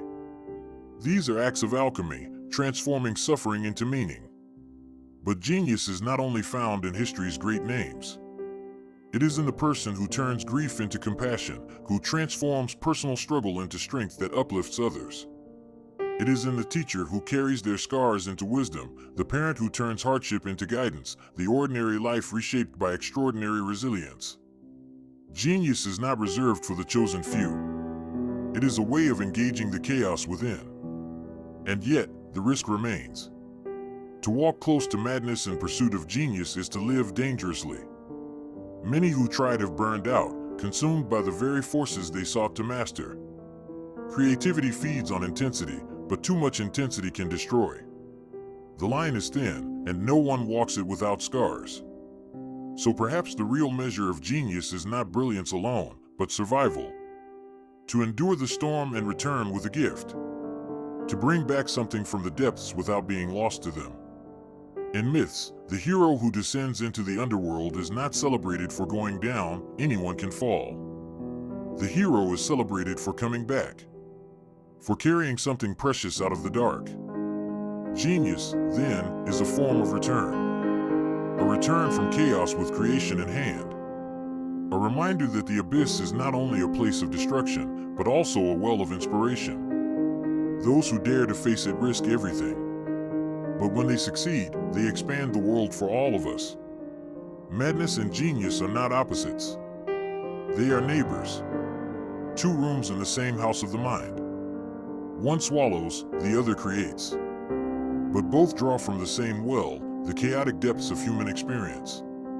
To deny that chaos is to live small, safe, ordinary. To be ruled by it is to collapse into fragmentation. But to integrate it, to walk the line between order and disorder, to accept the darkness and give it form, that is where transformation happens. That is where vision is born. This is the true challenge, not to romanticize madness, not to fear it absolutely, but to see it for what it is. A force. Dangerous, yes. But also fertile. The same inner storm that breaks one person may drive another to write symphonies, paint stars, invent worlds. The difference is integration. The difference is whether we can return from the descent carrying something more than scars. And so, as we step back from this dangerous territory, another question rises. After shadow, death, freedom, fate, and madness, what do we do with it all? What does it mean to integrate these truths, to carry them into ordinary life, to live not just as survivors of the abyss but as creators of meaning? That is where we go next. Toward integration. Toward the possibility of returning from the underworld with fire still in our hands. We have walked through shadow. We have stared into the unconscious. We have worn the mask of the persona, fallen into the abyss, faced death, wrestled with fate, and wandered the thin line between madness and genius. Each stage has shown us a fragment of the human condition. But fragments, by themselves, are not enough. A life made of pieces remains broken. The task now is integration, gathering what we have seen and weaving it into a whole. Carl Jung understood this as individuation. The self is not created by rejecting darkness, but by integrating it.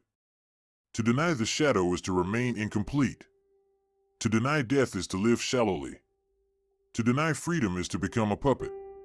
To deny madness is to lose access to creation. Integration means saying yes to all of it, not as separate rooms, but as one house. This is the hardest step because integration demands honesty. It requires that we stop pretending. We cannot cling to comforting illusions without paying a price. We cannot continue to split ourselves into compartments, one part for society, one for desire, one for fear, without feeling the fracture. To integrate is to bring the contradictions into dialogue, to let them speak to one another, and to discover that wholeness does not mean perfection. It means complexity. Think of a mosaic. Each shard of glass is jagged, irregular, sometimes ugly on its own. But when arranged together, they create an image that could never be seen in a single piece. Our lives are mosaics. The wounds, the losses, the mistakes, the triumphs, they are fragments. Integration is the art of placing them into a pattern where even the broken pieces serve the picture. Modern psychology echoes this in the concept of meaning-making. Trauma, loss, crisis, they shatter the story we tell ourselves.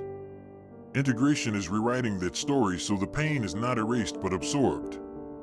Viktor Frankl, who survived the concentration camps, said it simply, suffering ceases to be suffering at the moment it finds a meaning.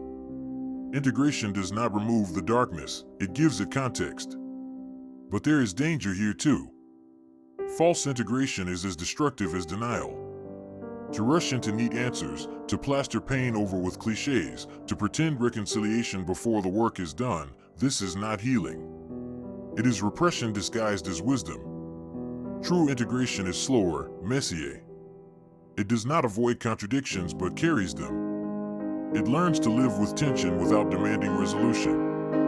Imagine standing at the center of a circle. Around you are the voices of shadow, death, freedom, fate, madness. Each is pulling, each is whispering its truth.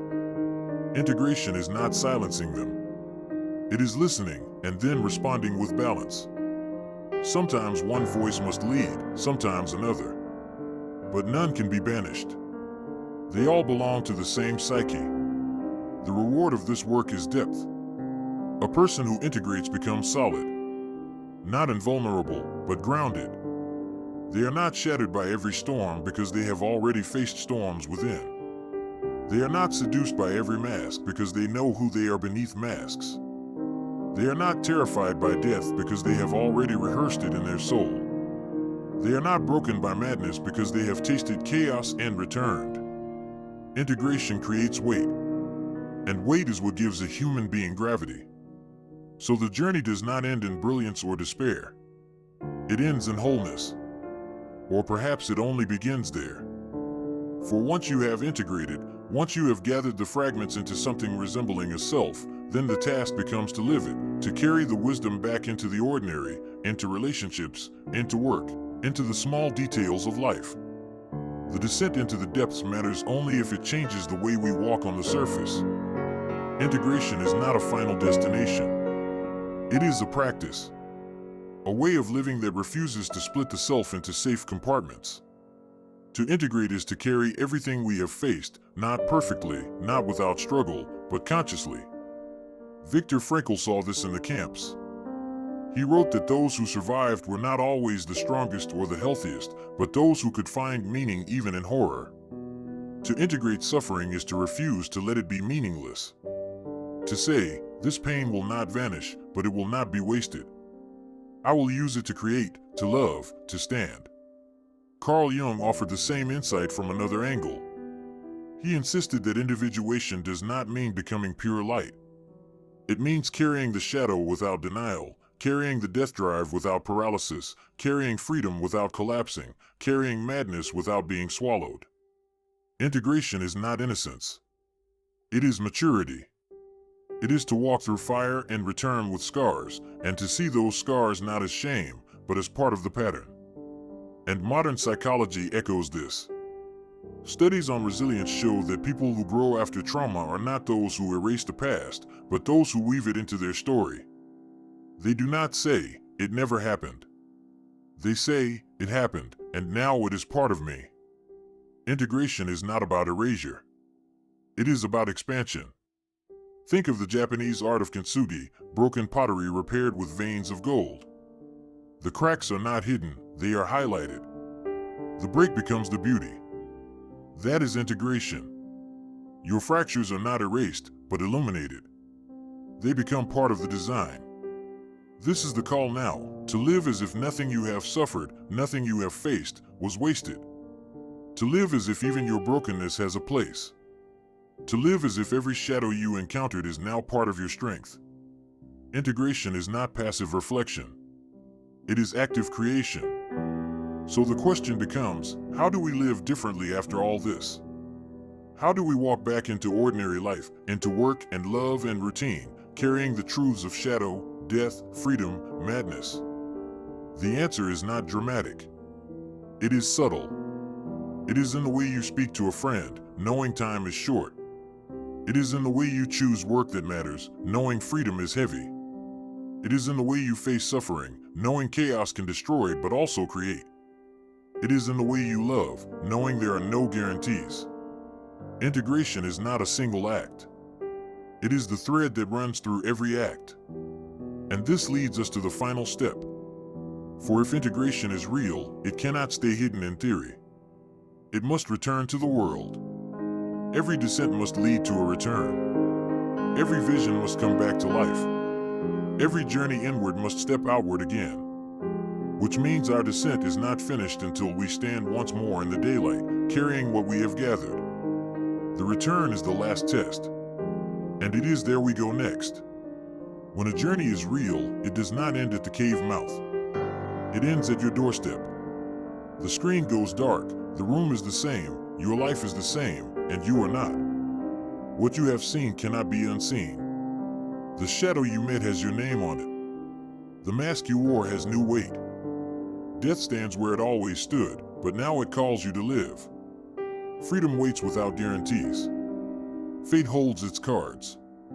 Madness hums at the edge of thought, and genius flickers where chaos meets form. Integration is no longer an idea, it's luggage you must carry into tomorrow. Return is the quietest part of any epic and the most difficult.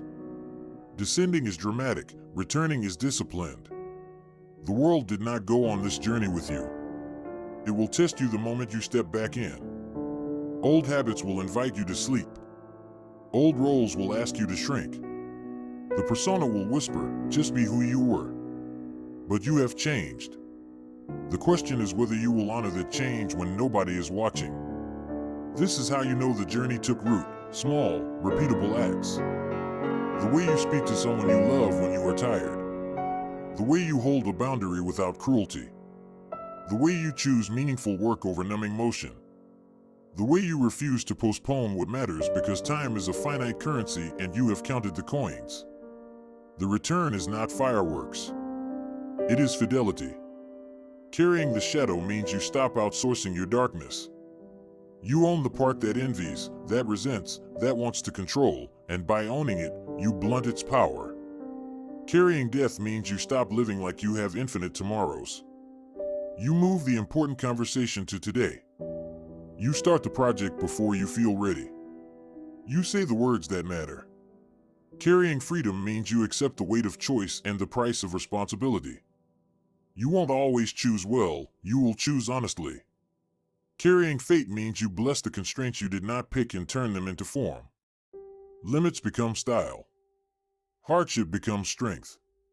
Carrying madness means you respect the edge and create rituals that keep you from falling. Sleep, movement, honest friends, work that drains chaos into craft. Carrying integration means you stop trying to be one thing. You become many and whole. Do not wait to feel transformed. Act transformed and let the feeling catch up. Return is a choreography of small vows, one true sentence a day, one courageous decision a week, one worthy promise you keep for a year.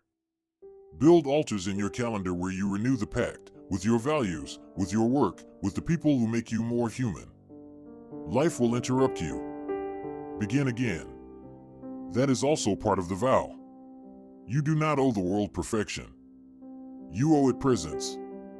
Presence is heavier than performance and candor. It listens before it speaks. It chooses the hard good over the easy hollow. It lets things end when they are over and begins things that should exist, even if nobody claps.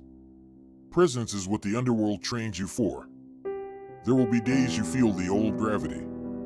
You will want to disappear into the mast, bargain with fate, turn death back into rumor, drown freedom in distraction, polish the story until it is shiny and false.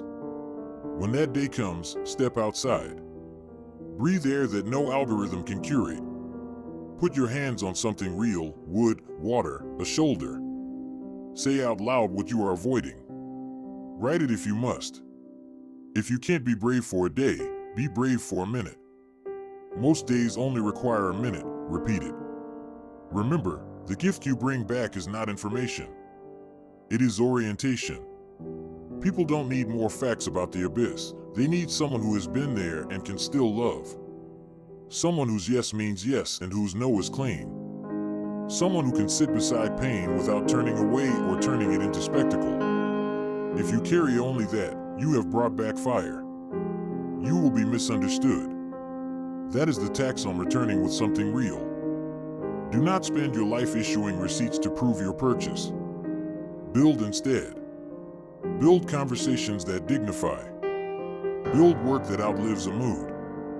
Build a room where the person you used to be and the person you are becoming can meet without violence. If there is a measure of success, let it be this: the people who share your days suffer less pretense and more truth because you came back different. There is one more thing the journey asked of you and did not say directly: joy. Not the light, brittle kind that depends on weather, but the deep, durable gladness that comes from alignment. Joy is the resistance of a free person. It is what grows when love meets limits, when creation meets constraint, when mortality meets meaning. Cultivate it. Protect it. Share it like water. When we began, we spoke of descent. Now we speak of direction. Not down, not up, through. Through the rolls into the self. Through fear into freedom. Through fate into form. Through chaos into creation. Through endings into beginnings. Through the ordinary day, again and again, until the line between sacred and daily is hard to find. The return does not ask you to be louder. It asks you to be truer. Stand where you are and let your life bear the weight of what you know. Let your choices publish your philosophy. Let your attention be a vote you cast for what matters. Let your schedule become your scripture. And when you forget, because you will begin again without drama. Beginning again is a sacrament. If you need a benediction, take this: you are permitted to change. You are permitted to carry fire. You are permitted to love your fate and still fight for a better world. You are permitted to walk the edge and come home with music instead of ash. You are permitted to be unfinished and faithful. When this ends, something else must begin. Choose one thing, one call, one page, one apology, 1 hour of uncompromised work, and cross the threshold. Let the journey purchase a single act. Then another. Then a life. The screen will darken. The room will be the same. You will not be. Begin. If this stirred something in your mind, consider subscribing. After all, even Nietzsche would agree, repetition is eternal. With love, Night Mind Psychosophy.